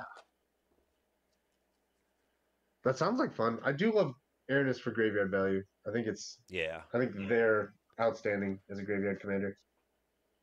Mizu says, I'm more upset if you roll a dice and hit me than if you just say attack Mizu. Yeah. Yeah, exactly. Sure. Like, yeah, just swing. Just come at me. That's fine. Commit to it. Own it. Own the fact that you are choosing me as your target, and like I will be delighted by that. I will be really pleased that you thought I was worth attacking. Now, like a lot of times, I'll go in order, like around the table, clockwise or what have you. But I usually do that when all the threats are the same to me, or I haven't decided on a threat yet. I'll just be like, okay, well, so we'll start over there and go around the clock. Yeah. But I never don't attack, just because like, oh, they might be upset if I hit them for 2 damage or something, know. Like, I don't know how to say this gently. Just play with the kind of people who won't get butt mad that you're attacking them. Like, yeah, I want my deck to do the thing, but usually if that's all that's going to happen is my deck does the thing, it's going to be a 2-hour game because I build slow decks. Like, I don't want that. No, Brad. I'd rather play 2 games than have my deck do the thing in 1 game and take forever. Hey, Axash, ask Brad how he feels about Far Traveler and 1 Rhino. Brad, how do you feel about Far Traveler and 1 Rhino? 1 Rhino. They're talking about Stonehorn Dignitary. Oh, That's the Rhino's name. I am 100% here for it in competitive environments. Competitive. Yeah, in competitive settings. In casual, it's fine. Like power level, it's fine in casual from what I have found. It's just really oppressive. And it's kind of supposed to be, but like a lot of times you'll see it, and I'm guilty of it too. You'll see it in a casual pod. Someone will keep casting and or flickering their Stonehorn Dignitary without a real way to close the game on their own. They're like, Stonehorn, I'm going to attack you for 4. Stonehorn, I'm going to attack you for 4. Stonehorn, it's like, come on. Like, get some beaters on the board or something, Yeah. It usually just ends up, it does the thing you want it to do, but in casual games at least, it ends up dragging out the games quite a bit. That's my opinion anyway. That's what I've seen and have been guilty of. But it will win. It'll definitely win you a game if they're not ready for it. But I think it's a perfectly valid strategy overall. Kind of feels bad being on the receiving end of it, but whatever. It's just how it is.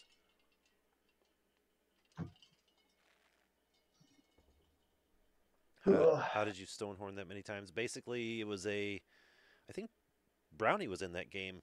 It was casual / high-powered pod. It wasn't like true CPDH. and I was playing my OG sticker flicker deck, and I resolved Stonehorn once, and my hand was full of flickers. So I was able to Stonehorn Brownie like 3 times, Stonehorn Trey, the guy we were talking about that does the altars, he was the other opponent. I Stonehorned them both like 2 or 3 times, and they were just like, all right, we can't do anything. Like, you have a board of creatures. We can't attack you for 3 more turns each, so we're just dead. Because, yeah, with OG, you can just flicker creatures for free, basically, and that's what I was doing. Rude. Rude. Rude. OG is rude. But that's what OG does. It do be how OG be doing. Mm-hmm. They think it don't be like it is, but it do.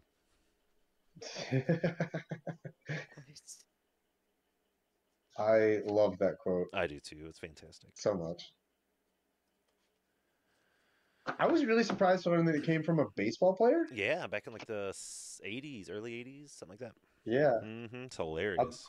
About like the culture, about like locker room culture. Yeah, about management, locker room culture. Yeah. Yeah. They don't think it be the way that it do, but it is. Yep. But it do. They don't think it be the way that it is, but it do. They don't think it be like it is, but it do. Yep. It's great. Amazing. Much for my small Yeah, brain. Stonehorn only targets 1 player, but with OG, specifically with OG in my deck, OG flickers any creature for free as long as you're casting spells, pretty much. So, target Brownie once with Stonehorn, target Trey with Stonehorn. Like, I was able to, generally, I think in that game, I was able to do my thing on my turn, pass the turn, flicker Stonehorn Dignitary on before Brownie's combat, and then when it went to Trey's turn, I was able to flicker Stonehorn before his combat, go to my turn, draw a bunch of cards for playing blue-white, basically, and just start that process all over again. I drew a bunch of cards. Why? What caused you to draw a bunch of cards? I'm playing blue-white. I'm playing just blue-white stuff, yeah. So I didn't just blue-white doing blue-white stuff. I didn't have like a infinite loop going on or anything like that. It was just doing OG stuff. Just OG doing OG stuff. Yep. All right. All it be sometimes.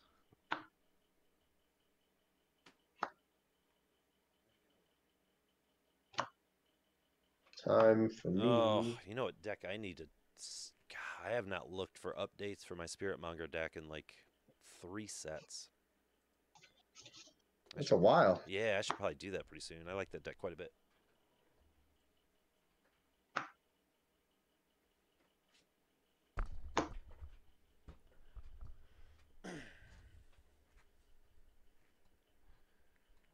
What makes OG grosser is that OG now gets Bird Gang. Yeah, Murmuring Mystic. Mm-hmm. Yeah, for sure. Oh, yeah. I don't... honestly, I think I've played OG 2 more times since that Stonehorn Dignitary game with Brownie. Like, I just realized that in the wrong setting, OG can be ridiculous.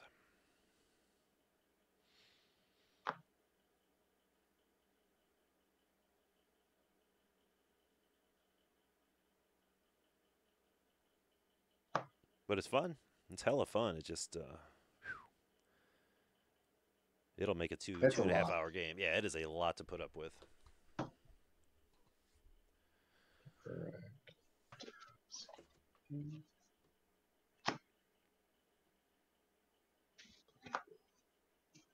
yeah, generally you don't see, at least I don't, well, maybe because I don't play CPDH, but I don't feel like Stonehorn Dignitary is too prevalent in the format as a whole.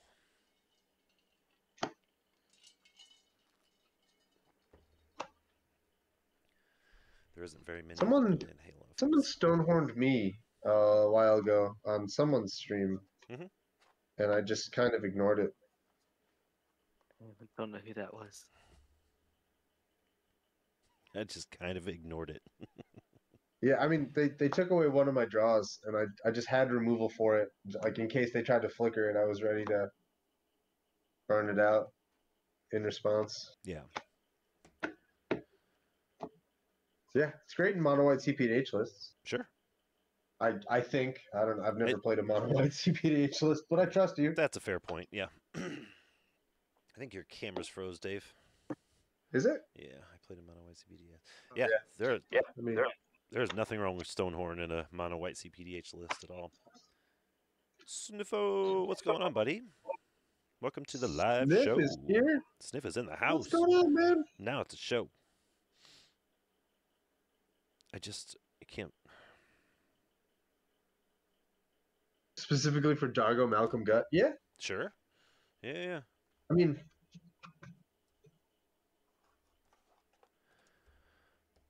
sure. Yeah. I have 7 updates to make to Shadowfax. 7 updates for Shadowfax. That's a lot. That is a lot. Like 7% of your deck. Damn, that was quick math. Super fast. I feel like it's more than that, because like I really just like don't count the lands as part of it, right? Yeah. I'm gonna try out the Shattered States era in that deck. Because that is a cool card.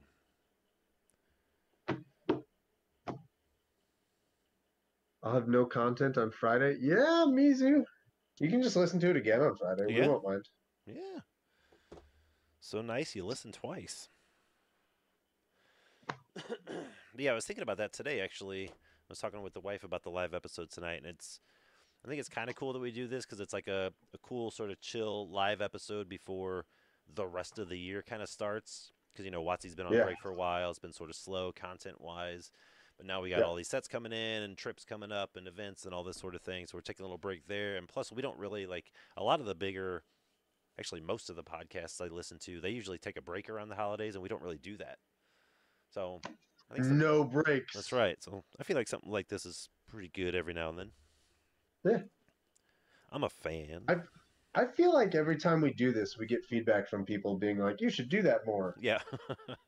You're like, oh, all right. You are correct. We do.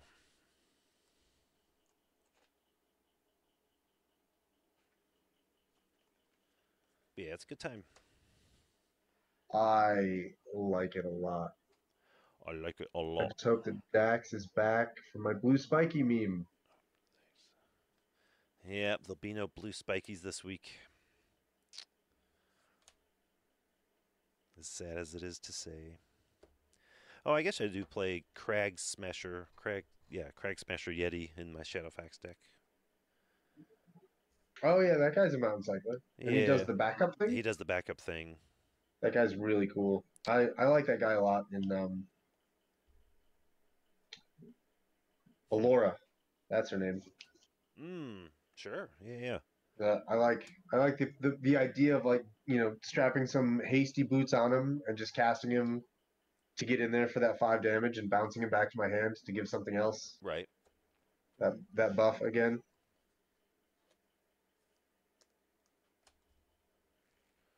I'm going to try out Viashino Sand Sprinter. I've literally never played this card. So that'll be fun. That's one that bounces itself to your hand every turn, right? Yeah, 4/1 Trample Haste. And it cycles, I guess. Sure.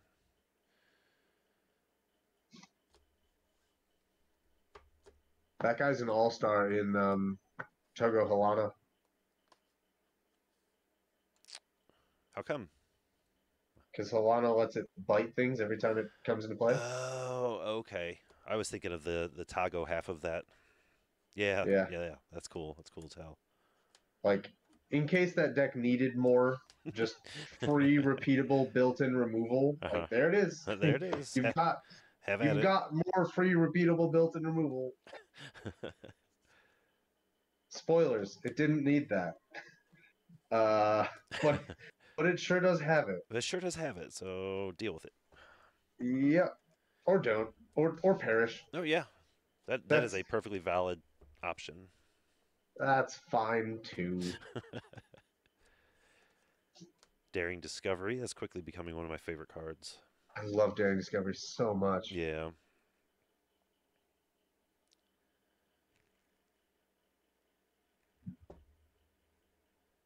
I was just putting cards in my deck. I was not updating the Mox field at all. Whoops. Whoopsie. Whoops. Yep. That happens.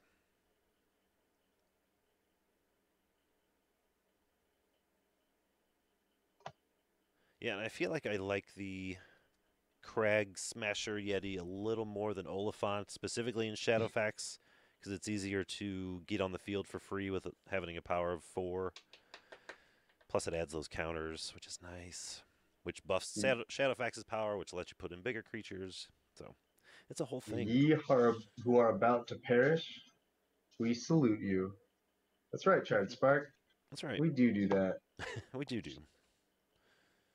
It do be like that. Are you in the PDH Pod Discord? I'll share there. I'm about to be. Godspeed, Erosium. We appreciate you.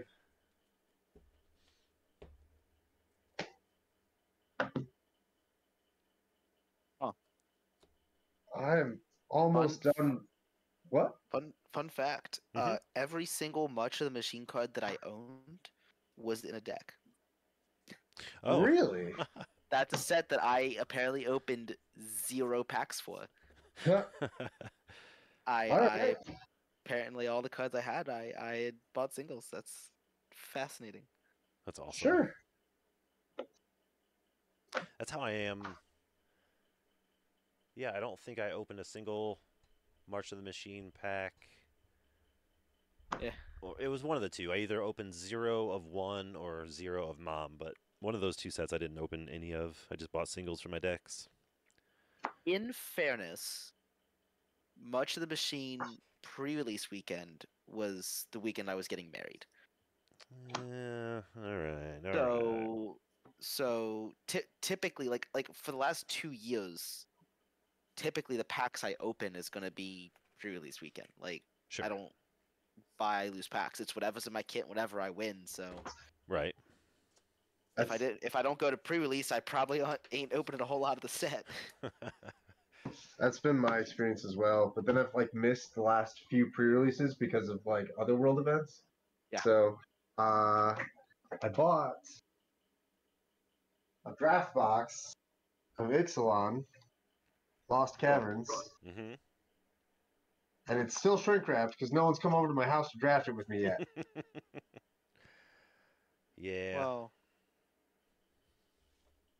that just sounds like you're doing it wrong. I think everyone else is doing it wrong, honestly. I think so the too. cards are at my house. That means I know where you're all supposed to be. They're just waiting. They're just there waiting. They're literally sitting right there. They're on the shelf. Beautiful. Sniffhound's listening. I can tell from the chat. Sniffhound knows. Oh, Sniffhound. yeah. They're right there on the shelf. They're just waiting. They're sitting right next to a sealed box of Commander Legends Battle for Baldur's Gate, which is right next to a sealed box of Commander Legends. I keep looking at the Baldur's Gate boxes on Amazon.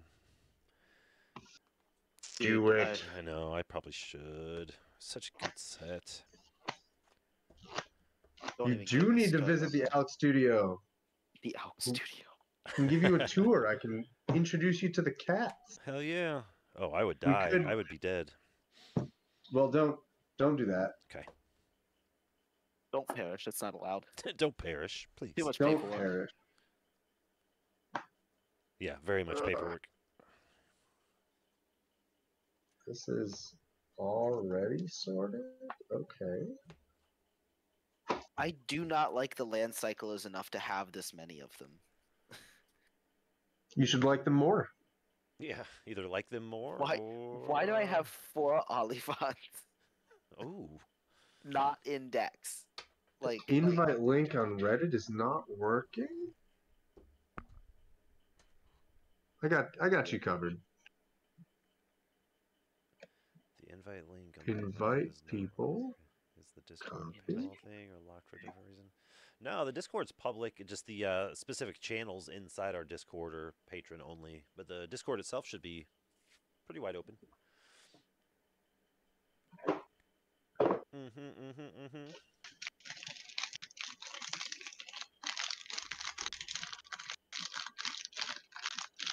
Oh, I have a Lorien revealed.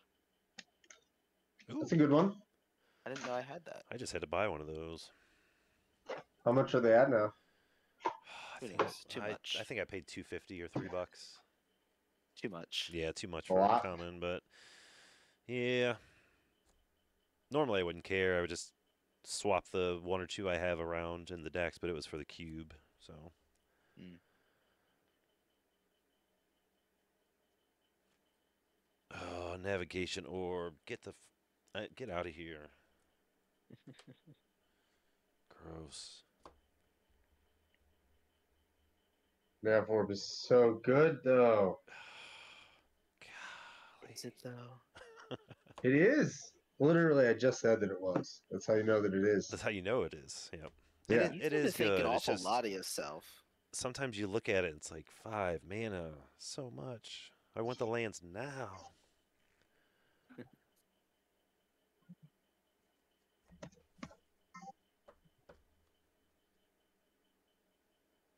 I don't think I've ever cast it and or cracked it and it felt good. It's always sort of like, oh, begrudgingly useful. Man, Dominator United back to back with Brothers War. What a time. That was a good season of cards. That was a good 6 months. Yeah.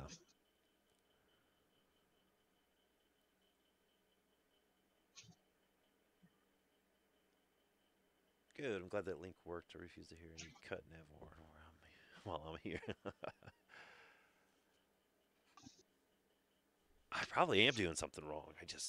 And it's in there specifically for gates or ramp in colors that don't normally ramp. Like, it's in there for a reason. It's always like, I draw it when I'm hellbent. Okay. Like, what's it doing for me? Getting you a Basilisk Gate so you have something to do with your mana while you're hellbent. Yeah, that's true. No, I'll leave it for a little bit longer. Were you there when Bobby killed me with a red Basilisk Gate creature? No, I missed that. Through my Rune of Protection red in my Norica deck. Okay. Because he discrabbed the rune activation. Oh my god. That's a very Bobby thing to do. It was the single coolest maneuver I've ever seen in PDH. And it resulted in my imminent perishment. Yes. Mm-hmm. And I cannot get enough of this. That's great. I loved it. Bobby's a clever one. You gotta watch him like a hawk.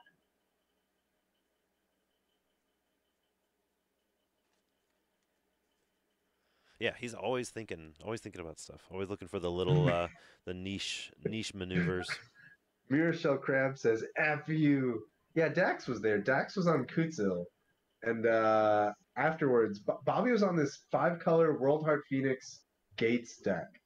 That's just all of the cards with Gate in the type line and all of the cards with Gate in the rules box.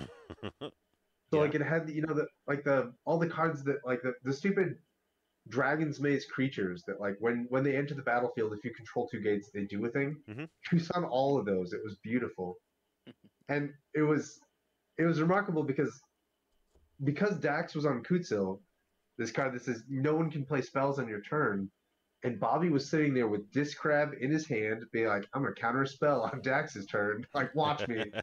Kutzil thinks I won't. Watch me. Watch me. And he had what's the white removal spell he had? Resounding Silence. Oh my god. Nice. It's just like he's like, yeah, I'll pay 8 mana to cycle this on Dax's turn just to teach him a lesson. Like it was one of the most beautiful games I've ever seen. Just to teach him a lesson. He ended up not needing the Discrab for Dax. I killed Dax with like an 11 power double striking Norica because Yeah. Fists of Flame is absurd. Juiced. Yep. Absolutely. But then, yeah, I thought I could survive the Phoenix for an extra turn because I had 1 mana and the Rune of Protection. And then the rune got discrabbed and I got dead. God, I haven't seen a good Discrab in a while. That's a good one. It was a real good one.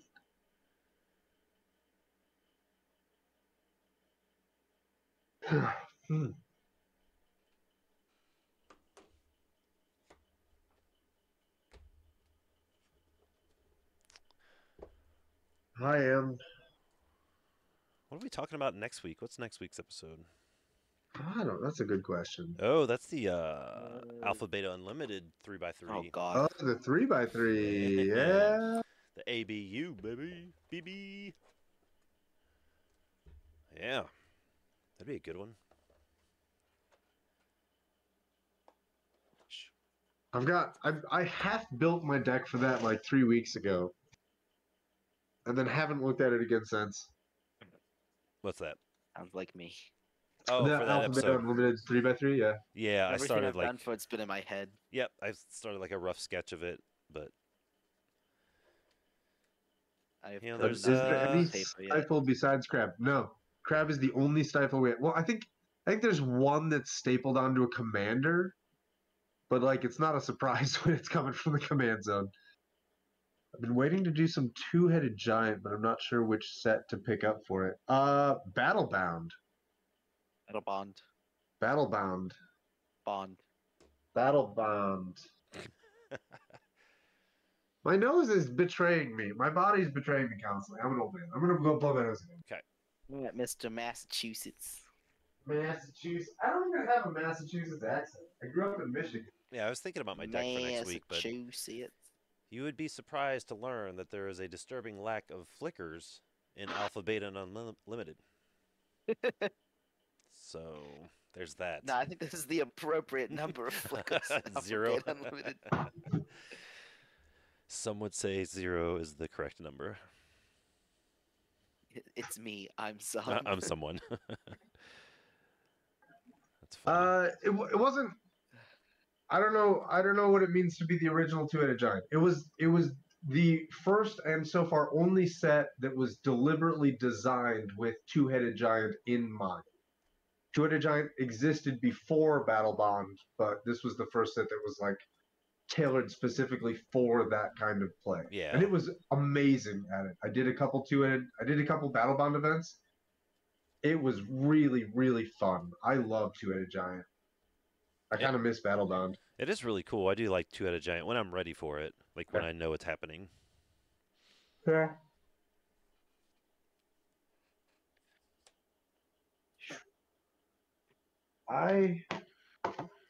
I've done the easy part of sorting cards.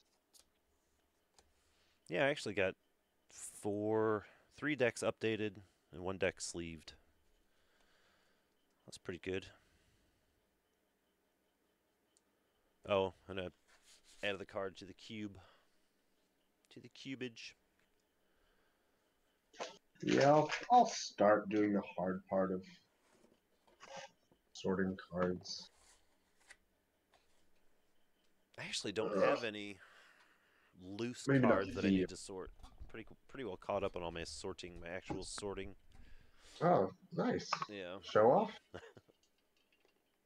I'm splitting stuff away. This is brutal. Brutal. Brutal. Yeah, looks like we got ABU next week. And then murders. Who picked this topic? Murders. What statist picked the topic for next week? That would be our patrons. It was patrons. The sadist patrons. Why did they do this to us?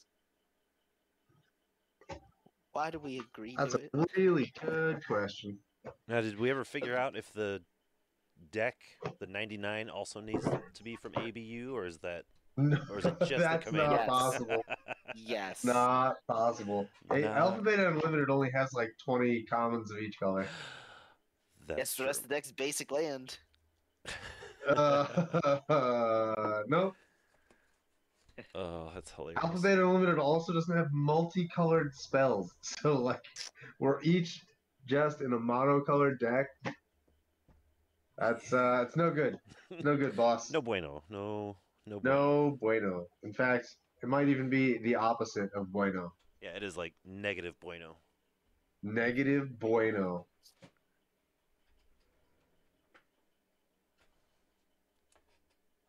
So apparently, at some point, a Planar Chaos Essence Warden got mixed up into my classic frame section. I don't Huh. know. Somebody explain that to me, I guess. What'd you do that for? What don't for? know.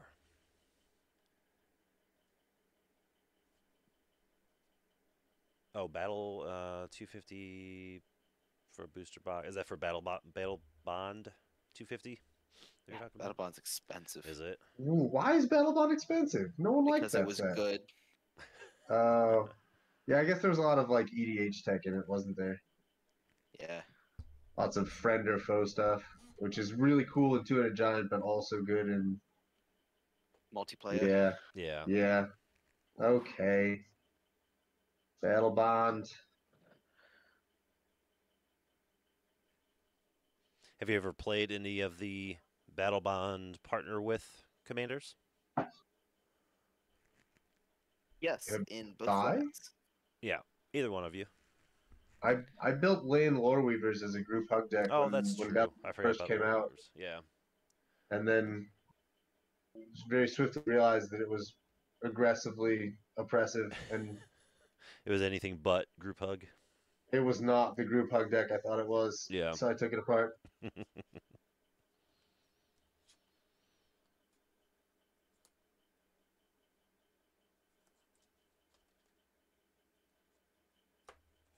I've never played any of the partners in EDH. Fertilage is a fun group hug card. Yeah, I like Fertility quite a bit. it's true. Yeah, I actually do. I play it more often than I thought I did, actually. But yeah, it's pretty cool.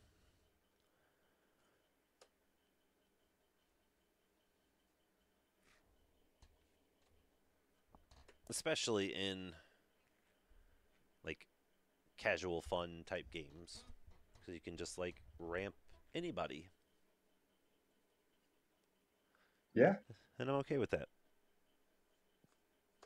I'm cool with that. that's what I thought I was gonna do with Lane Lore Weavers. I was like, if someone's behind, I'll just use Lane Weavers to untap their lands, and then they can not be behind so much.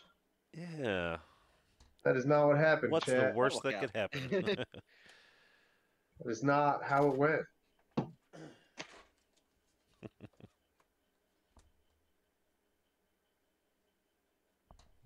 That's Time to hilarious. do another card sale. This box is getting full. Uh-oh. Gonna hit up Card Kingdom. Baby. Yeah.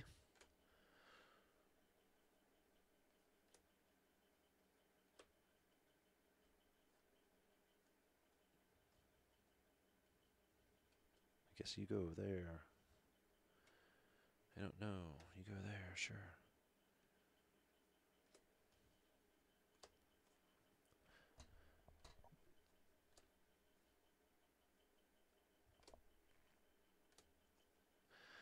Burning Prophet. Oh, that's one of my favorite red creatures, like, ever. The Scry guy? Yeah, I guess +1/+0 and Scries. Yeah, that guy's pretty great. Yeah. It's never not useful. Yes.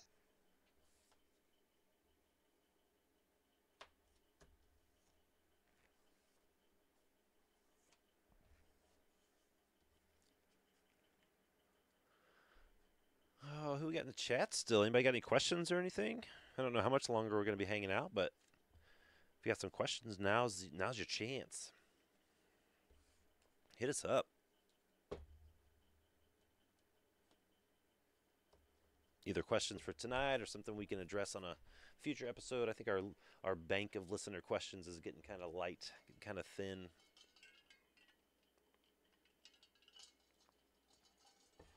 So yeah, feel free.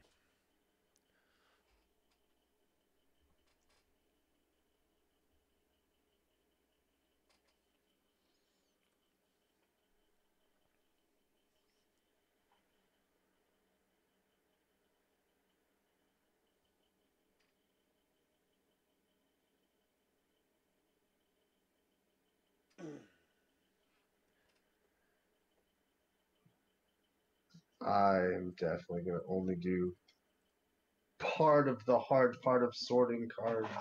Yeah. I'm swiftly entering the had enough of this phase. Yeah, I imagine that's not tedious work. Yeah. Pretty stoked. Pretty stoked for our set review, our Murders Karlov Manor set review. How do you feel about that set Yeah. without spoiling our set review? Like overall, big picture. I think it looks really fun. I'm excited about it. The whole thing just looks wild to me. Like I wasn't sure what it was gonna look like when we got the when they said it was gonna be like, murder mystery, detective themed. I was like, what is that gonna look like in a Magic set? But like we got investigate, we got detectives, we got Yeah, we got a ton of suspected detectives. people. Like it looks really cool. I'm excited about it. I think it's gonna be great. I'm really excited for that, and also for just um the Clue game that's coming out. Hmm. I think the Clue game is gonna be sweet. Yeah, I'm actually pretty excited about that. Excited to see how that I'm how that turns out. yeah. Overall, I think the set's pretty cool. I guess I didn't have any expectations when they announced it, so I'm pleasantly surprised with what we got. It looks fun. Seems like it would be a interesting draft environment. Probably pretty fun there. A lot of tracking, a lot of stuff to track, but that's just Yeah. how the game is anymore anyway. It do be like that. It definitely do be like that. WotC don't think it be like it is, but it do. Oh my goodness.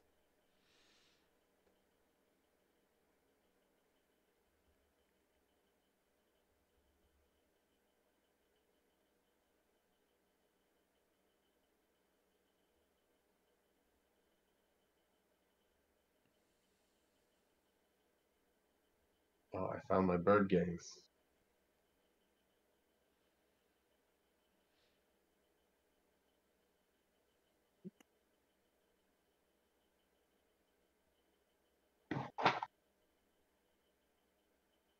Liam, are you excited for MKM? Uh, I'm actually a little excited. Yeah, this is it's different because standard sets don't usually get me excited, but Yeah. I'm I'm intrigued to see where this goes, honestly.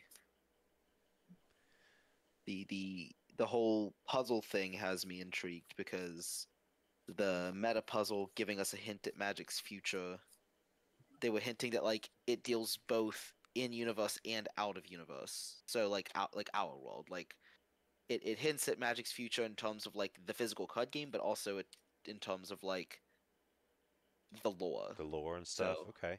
so I'm And how is that? I have not been following that topic. Like, how is that revealed? How are those puzzles revealed? the first one will be revealed. It's printed physically in your pre-release kit. Okay. Uh, it's on like an ad or something, Yeah. and then every day after for the next 12 days, they will put another puzzle up on the website. Okay. And it's you just solve it, and you can put like semi answers in, and the website will give you like feedback. Uh, and then it'll let you know when you solved the puzzle. Sure. And you need the solution of each of those first 12 puzzles to solve the 13th puzzle.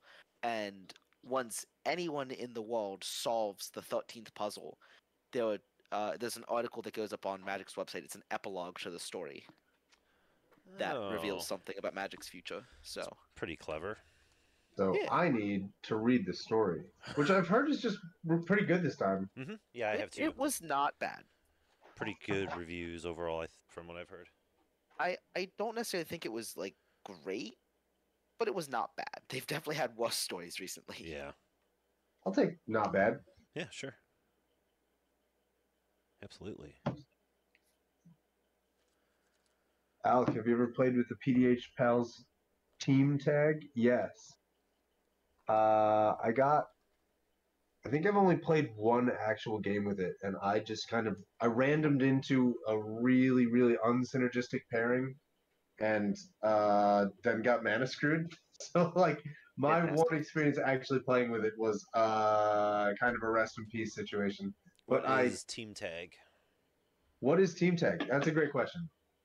So team tag is the pals when Commander Legends came out. Eric and Fred of the PDH Pals spent like 3 straight days, like a solid sleepless 72 hours, building a 48 card half deck for each of the 30 commanders with 0 cards of overlap, Wow. so that you could pick 2 at random. Like they developed a whole procedure for choosing these guys at random. So like their You own could like jumpstart sort of thing. Yes, Pick they two, shuffle created it up, and Jumpstart. nice. You pick 2 at random.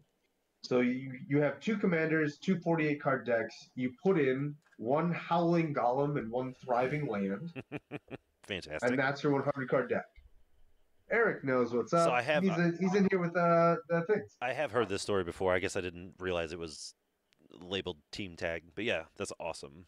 That's Yeah. super cool. They labeled it team tag. I've played one game with it. It was my personal experience playing with it was kind of only okay, just because of a bad luck situation. Sure. I would be delighted to play with it again in the future. I think the idea is remarkable.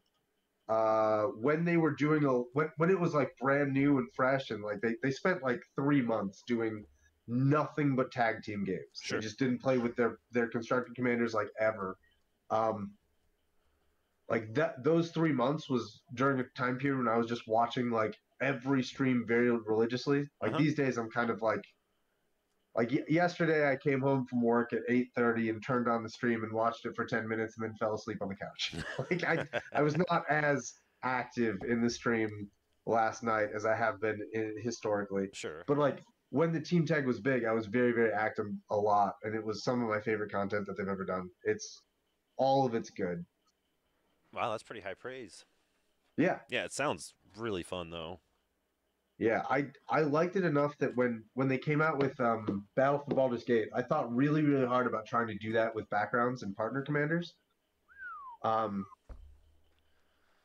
advantage to doing that would be I don't have to worry as much about duplicates, because like I could put a thriving green card into every single green background deck.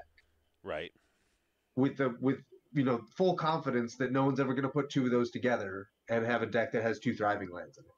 Like, because you have one pile of background commanders and one pile of backgrounds that are never going to get mixed with each other, you have a lot more leeway with repeats.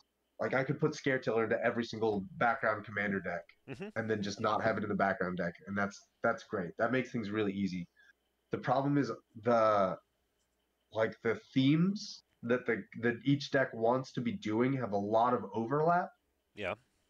So like 3 dragon decks. There are like 10 green dragons. Do you put them into the green dragon creature deck, or do you put them into the green dragon background deck? Right. Like I got so lost down that rabbit hole that I never actually pulled the trigger on like putting all of that stuff together. Yeah. I wanted to, whatever that counts for. Yeah, it counts I for quite a thought bit. about it. Okay, I'll take it.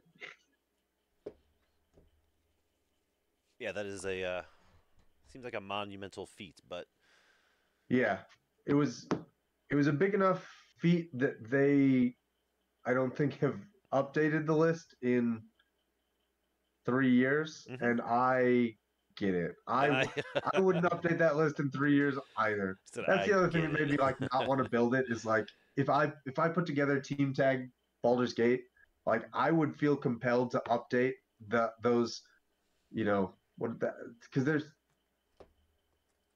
each color had 4 creatures and 3 backgrounds, so 35, and I am a stubborn jerk, so I would build the common backgrounds too.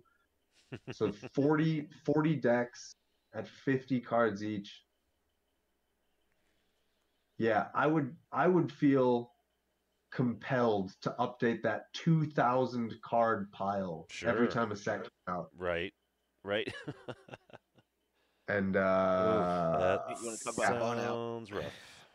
yeah, Sounds rough. the burnout started before I put them together, and I was like, this is probably a really good thing. This is the outcome that we wanted. Yeah.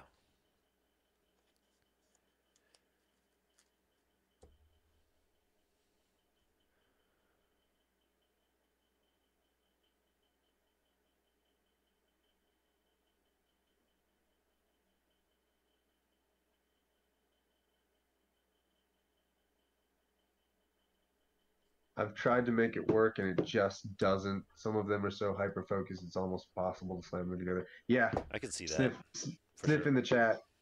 Yeah, it's. I I think I think it is possible to make it work. I think the amount of effort you would have to put into making it work is soul crushing Like, and that would just be would make your you whole thing. Like, that's all you could right, focus on for the longest time is just getting that done. right. And like at the end of it, I think that the result of it is you would sort of resent the project more than you would enjoy the project by the time you're finished with it all. Yeah, And I just absolutely. wasn't prepared for that kind of commitment. Yeah. Yeah, it's just like any other labor of love or creative project or anything like that. Like, just when it starts becoming a job, you just end up hating it. Yeah. I did that with a mobile game for a little while. Mm-hmm. There was a mobile game that I got really into for a couple of years, and I never spent money on it, which I'm pretty grateful for. But like, I ended up taking a 2 week leave of absence from my guilds in the game so that I could buy a house. And like during those 2 weeks when I was like really catastrophically busy buying my house but not playing this game, I was like, man, I'm so relaxed. Yeah, Like, what's look going at all this on? free time. This feels really good. This is amazing. And I realized it was just because I wasn't playing that game, and Yep. I ghosted literally everyone in the guild, everyone in my whole clan. I just never came back. I Wow. hope they're doing well without me. I did a lot of work for them before I vanished forever, and I Just exiled. hope someone picked up that mantle and ran with it. Yeah. But I don't know. I've literally never looked back. That's hilarious. Yeah.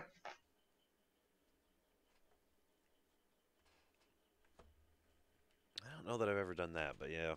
Sometimes you got to. Like, you just got to like Yeah. separate yourself cold turkey. Yeah. There's just no other way around it sometimes. For true. For For real. true.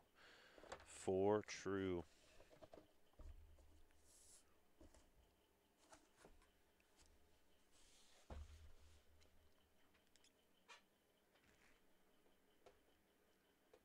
It seems like the original tag team could be a fun way to get new people into the format. Sure.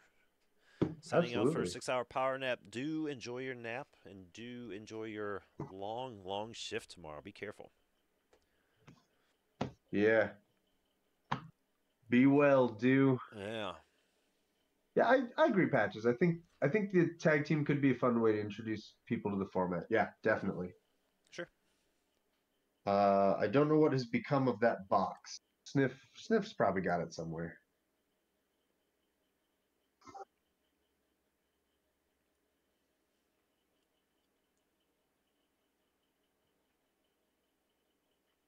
But yeah, I'm pretty stoked for Chicago. What are we at? 3 weeks, 4 weeks from this past weekend?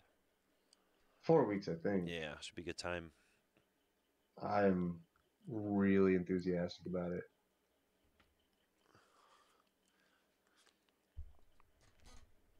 I am gonna play so much PDH. I know. That's going to be and I'm gonna get pretty to much see. my whole Saturday. Like, I don't know what I'm doing Friday yet. I mean, I'll be at the con or whatever, but probably not till late afternoon. Then I'll just kind of do whatever. But Saturday is going to be just nonstop PDH for me because we're leaving Yeah, out Sunday morning. yeah. I got a couple of like official events planned, like Hmm. on the afternoon for each day. Oh, yeah, I meant to Um, ask, what'd you sign up for? oh, that's a really good question. I signed up for. I don't remember offhand. I can find it though. Maybe I can find it. Are they limited events, I assume? Oh yeah, yeah, yeah. I don't. I don't play constructed Yeah. for money. Except at the sanctuary, March 16th. I will spend money to compete with people so that I can tear them limb from For limb. that sweet, Aside sweet from that, folding money.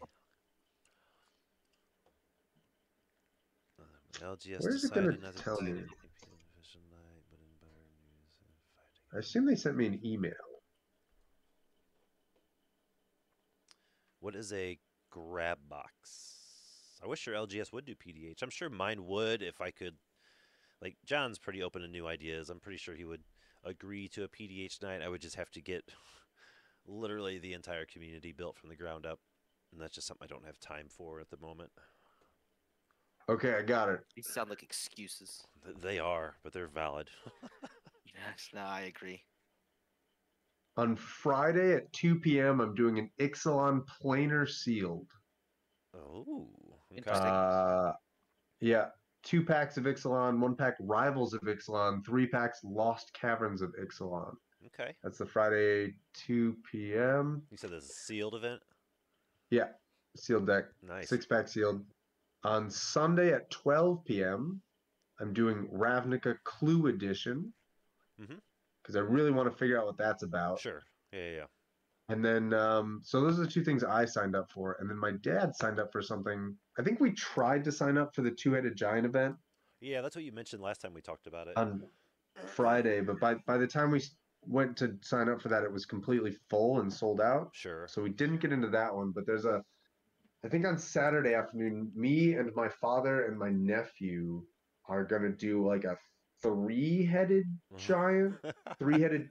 I think it's not a 3-headed giant thing because I don't think all 3 of you are playing the game at the same time. I think it's teams of 3. Sure.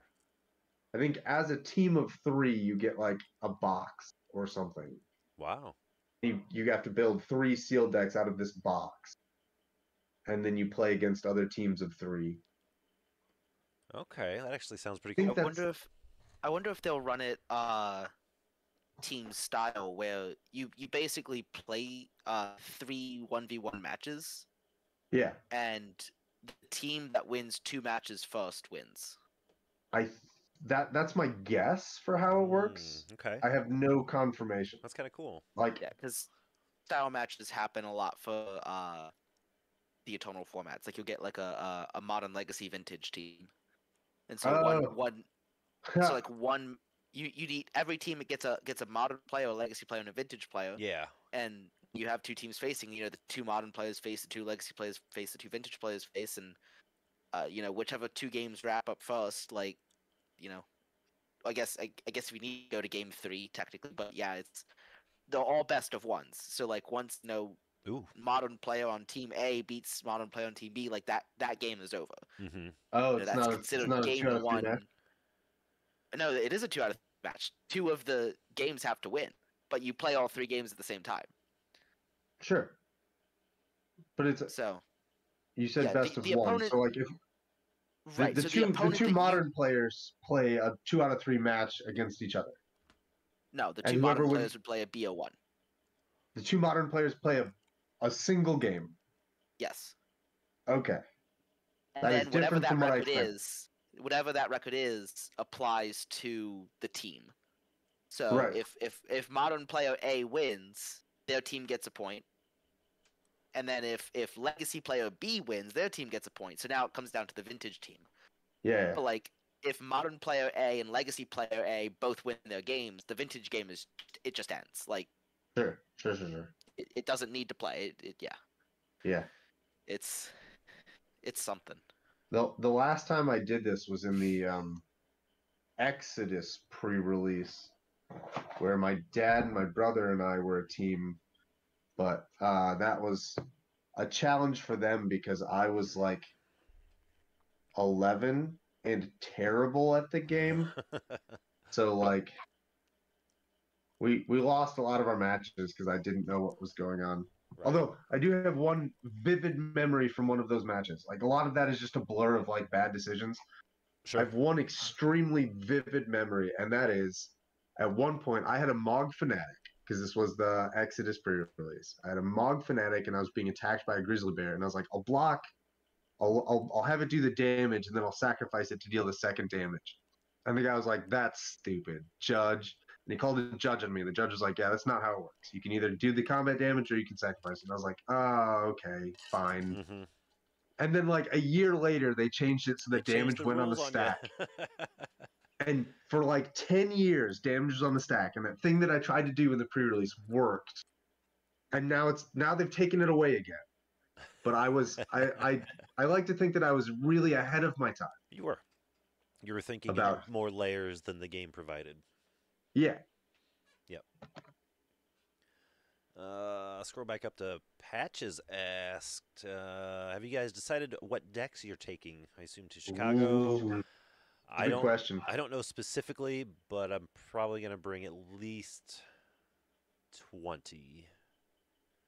Yeah, buddy. I thought about bringing all of them because they're basically all my decks are in 2 big hard cases with handles on them. And I'm driving up there. It's not like I'm flying, so I could do that. We're getting a hotel room, but I do have a giant backpack I can carry around, and I think that holds about 18 or 20 decks. So at least that many. Very nice. But that's my plan. I don't know which one specifically yet, because 18, that would be like half of what I have, so I'd have to narrow it down, but I don't know which one specifically I'll be bringing. 20 seems like a good number. I'll probably try to bring around 20 as well. Yeah. And like I can tell you what a couple of them will be. I don't have a finalized list. Lately I've been really enjoying, like, my favorite decks right now are Gorks, Zada, Heiko, Norika, and the Otter. Sure. Um That's a good start right so those are there. the ones I'll definitely have. Yeah. I'm gonna bring the Coastline Marauders deck so that I can hang out with my brother and play that one. Yeah. That was the deck that he like designed and mailed to me without ever having played it. That's so fantastic. I've only seen it once, and that's because I brought it with me when I visited him for Christmas. Yeah, I think I'll try to bring with me other decks that are kind of iconic. Part of me wants to pack light because I think Sniff is going to bring a bunch of my decks Oh, and okay. maybe expect me to go home with them. Right. I don't know. I don't know if he like right now. All 5 of the Warhammer decks are at the studio. So like Noise Marine and Nice. the Gene Stealer. Yeah, I don't know how long they want to keep them at the studio. Right. Yeah, I don't want to go overboard with it, but I know, like, when I went to Vegas, I didn't take enough decks. Like, there was plenty of decks to play. You know, there was like, between everybody, there was like 50, 60 decks there at the table to play at any given moment. I didn't bring enough of mine. So every time I turned around, I'm like, damn, I wish I had Risen Reef, or I wish I had this one, I wish I had this one. So I'm not making that mistake again, for sure. You're just gonna do the opposite. Just gonna bring everything. Just bring it all, yeah. Because I think Scarecrow asked me, oh, did you bring the Risen Reef deck? And I'm like, oh, no. And then somebody else, maybe North Dakota, asked me if I brought a different deck. And I was like, no, damn it. So. Rookie mistakes, man. That shan't be happening again. Good. It sounds like you learned something. Rookie mistake where he's just going to bring absolutely everything. Yeah. Are you flying or driving? We're driving. That's not an opposite mistake. That's an opposite success. Opposite if rectification. If you're flying, I would recommend against that. Yeah. No, we're driving. But if you're driving, then load it up. I mean, you do you, fam. Yep. But yeah, that's the plan anyway. And I wouldn't mind having extra in case I want to give 1 or 2 away or something. Mm-hmm. That's always a good PDH thing. I support this plan. Yeah.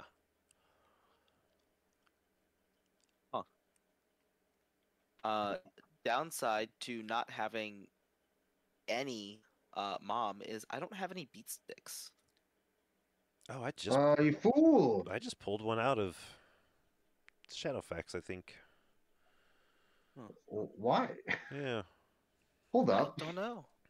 Can we revisit this decision? Whose? It really wasn't a Yours. decision. Mine? Yeah. Oh, I don't know. I'm waffling on it. I think I took it out. I can't remember Did you what read the place. part where it says menace? Yes, I did. I'm thinking about Did you read the part where it says treasures? Yeah, I do like the treasures. Did you read the part where it says plus plus one flow. power? That is very nice in Shadowfax. Yeah, that is very nice. then what are you doing? I know, right? Is this a Dax moment? Do we need to have a discussion about learning to read more good? No, have an intervention. It's been in there since I built the deck. I guess I think it's one of those situations where I've played the deck like half a dozen times and I've only drawn it once in a game, like seen it once in a game. So it was just like on my mind to take out of the deck. Like, oh, I don't ever play that. But it is super good. It is very good. It does a lot of things, and I feel like does. Shadowfax likes all of those things. Yeah.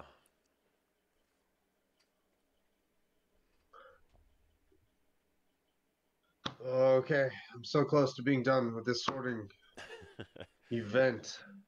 Yeah, we're pushing 3 hours. We can wrap it up whenever you guys, whenever y'all are ready. I'm gonna stay here until the sorting is finished. There you go. Which is gonna be in a little bit, maybe 10-15 minutes. Cool. That'll work. I don't wanna condemn you to staying here for a long time. Yeah.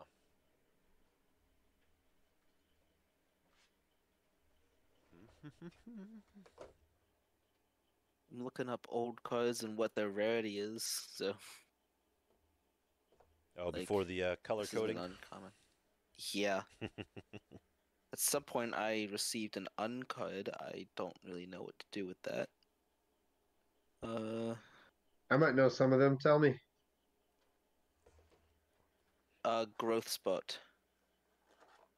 The uncard? I don't know growth spurt. No. Yeah, the uncard. Unsets were rarity Something else. marked. Yeah, they were something else.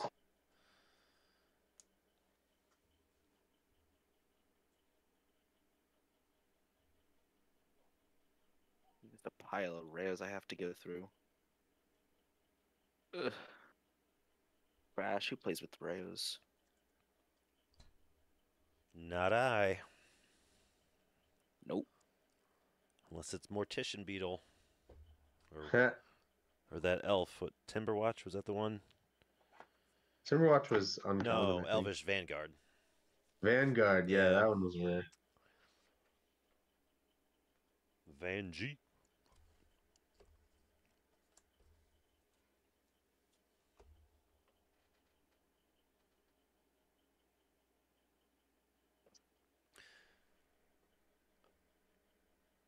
I will be right back. I need to go grab a couple mountains and some plains.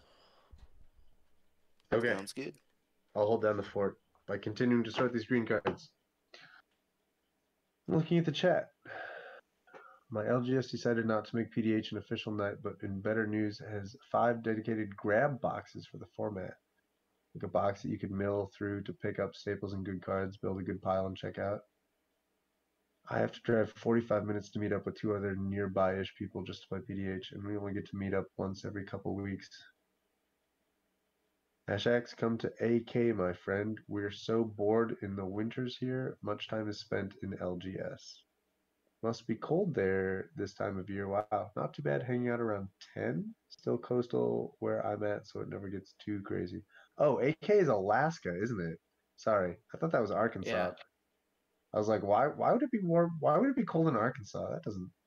No, being cold in Alaska, that one checks out. I'm prepared to believe that. That makes sense. Yeah. The Tempest Nightmare, not knowing what rarity cards were. Yep. I used to So when Tempest came out, I was going to pre-releases then too, but I was like 11 and terrible. So I would do these drafts because they were the format that was available at the time. Like you would do the main event, and then when you 3-0 dropped out of the main event, you would just draft to pass the rest of the time at the thing. And I didn't know how to evaluate whether or not a card was good, so I just wanted to pick the rare. And at the time, I knew exactly what position the rare was in a pack. And I would play with these like adults, and like sometimes the adults were just like really bitter weirdos about the whole thing, and they would see me like frantically, fanning out the pack to figure out where the rare was based on counting. Like I distinctly remember drafting with a guy who watched me do that and scowled at me. And then for the rest of the draft, every time he would pass me a pack, he would shuffle the pack first so that I couldn't tell where the rare was. And I was like, "What? What? What are you trying to accomplish here, man?" What is the point And then of this? then 2 sets later, they were like, "No, the rares are color coded with the set symbol." And I was like, "Screw you, old man! I win." I win. Gotcha. Gotcha. A little bit after that, I figured out how to draft, and I stopped just pulling the rare every time. But for a minute there, things were dodgy. Things were a little dodgy, a little sketchy. Yeah, turns out 10-year-olds are not good at drafting. Well, some 10-year-olds are. I was not. That's funny.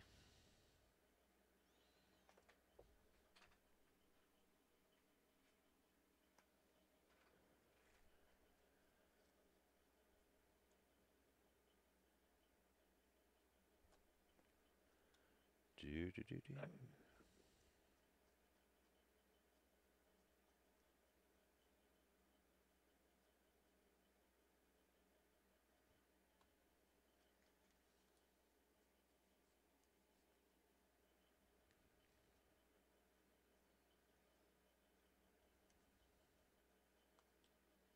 I've been slowly moving away from tapped dual lands too, unless I'm playing them for a specific reason, like gates or what have you.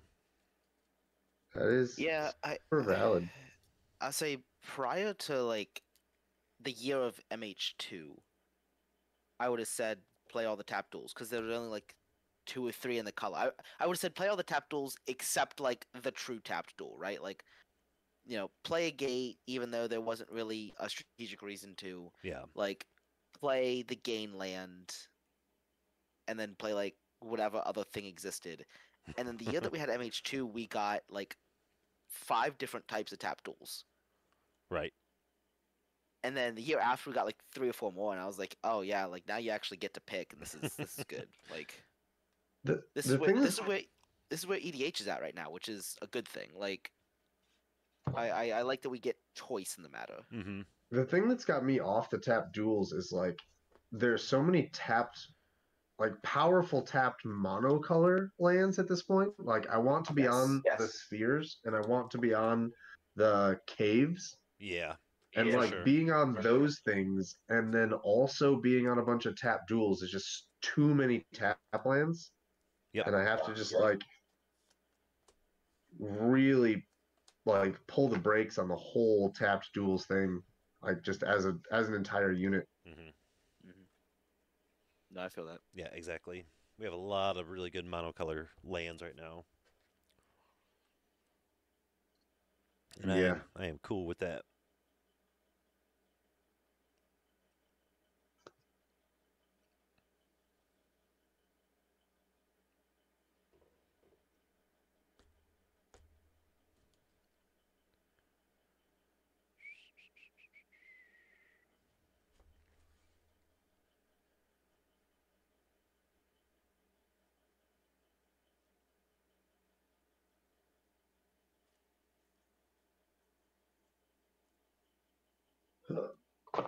All right, we're into the multicolored cards. There's Woohoo! only a handful left. We're getting there.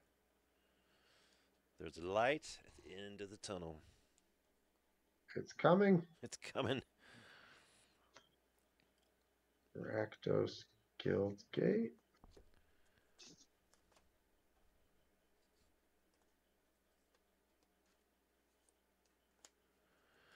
Rakdos.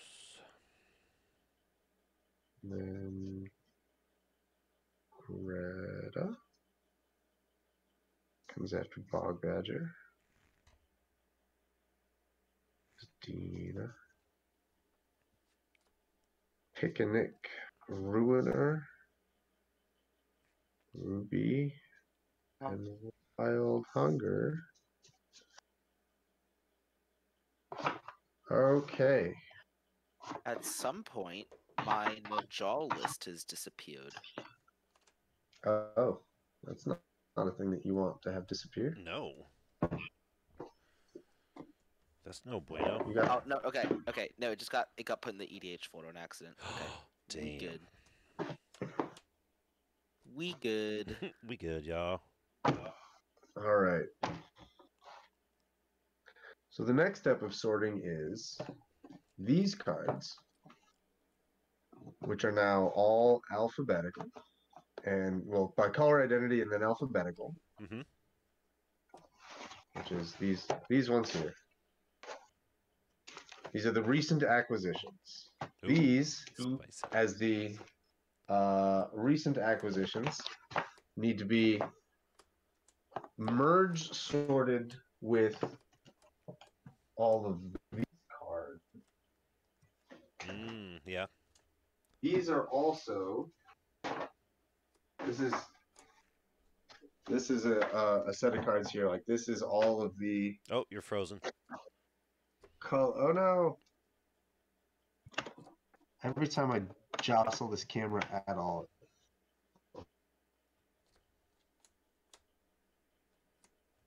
Let me turn on camera.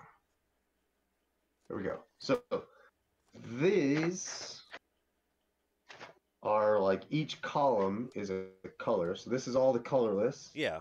This is the slightly less recent acquisitions. This is colorless and gold over here. Mm-hmm. So I need to sort the recent acquisitions into this. And then once I have all of the recent acquisitions sorted into this stuff, then I need to sort all of that stuff into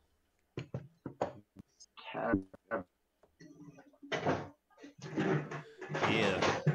The fancy cabinets. the fancy cabinets. Oh, Blake was here while I wasn't looking. I can tell because he put this thing back. What has he done?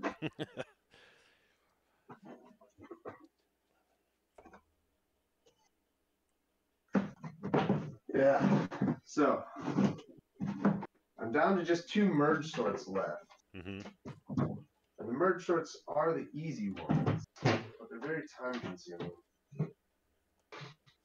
That did it freeze again? Oh my god. It sure did.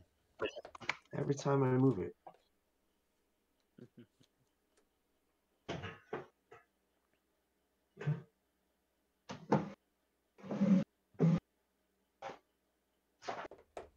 This is all the alphabetized black cards. From A to Liz Alana.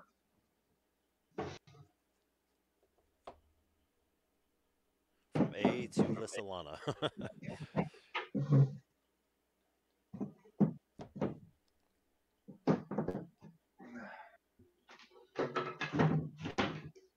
That sorting is going to happen some other time. I am going to be done sorting cards for now. Yeah. I'm gonna move this camera and see if I can get it to not freak out. Look at that. Slick maneuvers. I just held one hand on the USB plug the whole time. And now that you can see my face again, I can bid you all a very good night. Do we have an outro for this episode? Sure. Well, kind of. It's usually for the recorded podcast, but yeah, that's gonna pretty much wrap up episode 83. What do you got, Dave? Is the outro us telling people that there are tournaments happening soon, like Sanctuary on March 16th, and the Common Cause is February Let me get into that. 10? Yeah, we got the Sanctuary on the 16th. Let's get down the bottom here. March 16th, 2024, 1 p.m. Eastern. That is the Sanctuary PDH. You can find all the information at sanctuarypdh.com. You can follow them on Twitter as well. Bobby's always in all of the Discords if you have any questions. We also got the Common Cause CPDH Tournament, the sequel, Part 2. All the proceeds go to Project Hope, and that is February 10th at 11 a.m. Eastern. You can visit omgmtg.com to get all the information there as well. They also do cash prizes for, actually both of the tournaments are doing cash prizes, so that's pretty awesome. Yeah. Good deal, good deal. Oh, and I missed it earlier in the episode, but if you're listening and you're not already supporting the show and you want to do that, you can find us over on patreon.com at just / the PDH Pod. We're literally the PDH Pod everywhere you want to find us, on Patreon, YouTube, Twitch, obviously here, Twitter, all that good stuff. So Instagram, whenever one of us feels like getting on there and checking it out. But I don't know. Do you guys have anything else you want to add before we wrap it up? I think it was a successful sort and chill. Yeah, I had a lot of fun. Yeah, it's good times. Cool. Well, I think we're going to stop the stream, get on out of here, but we appreciate everybody hanging out, and I'll get this video up on YouTube probably roughly about the same time our normal episode would come out, so it'll be sort of like an episode for the week. So, but yeah, catch the VOD, and then we'll be back like normal for next week, talking about some 3x3 commanders. So I think we're going to go ahead and get on out of here, and then until then, go ahead and brew a deck and sort your own cards, I guess. And we'll see you in about a week. Peace. Cheers. See ya.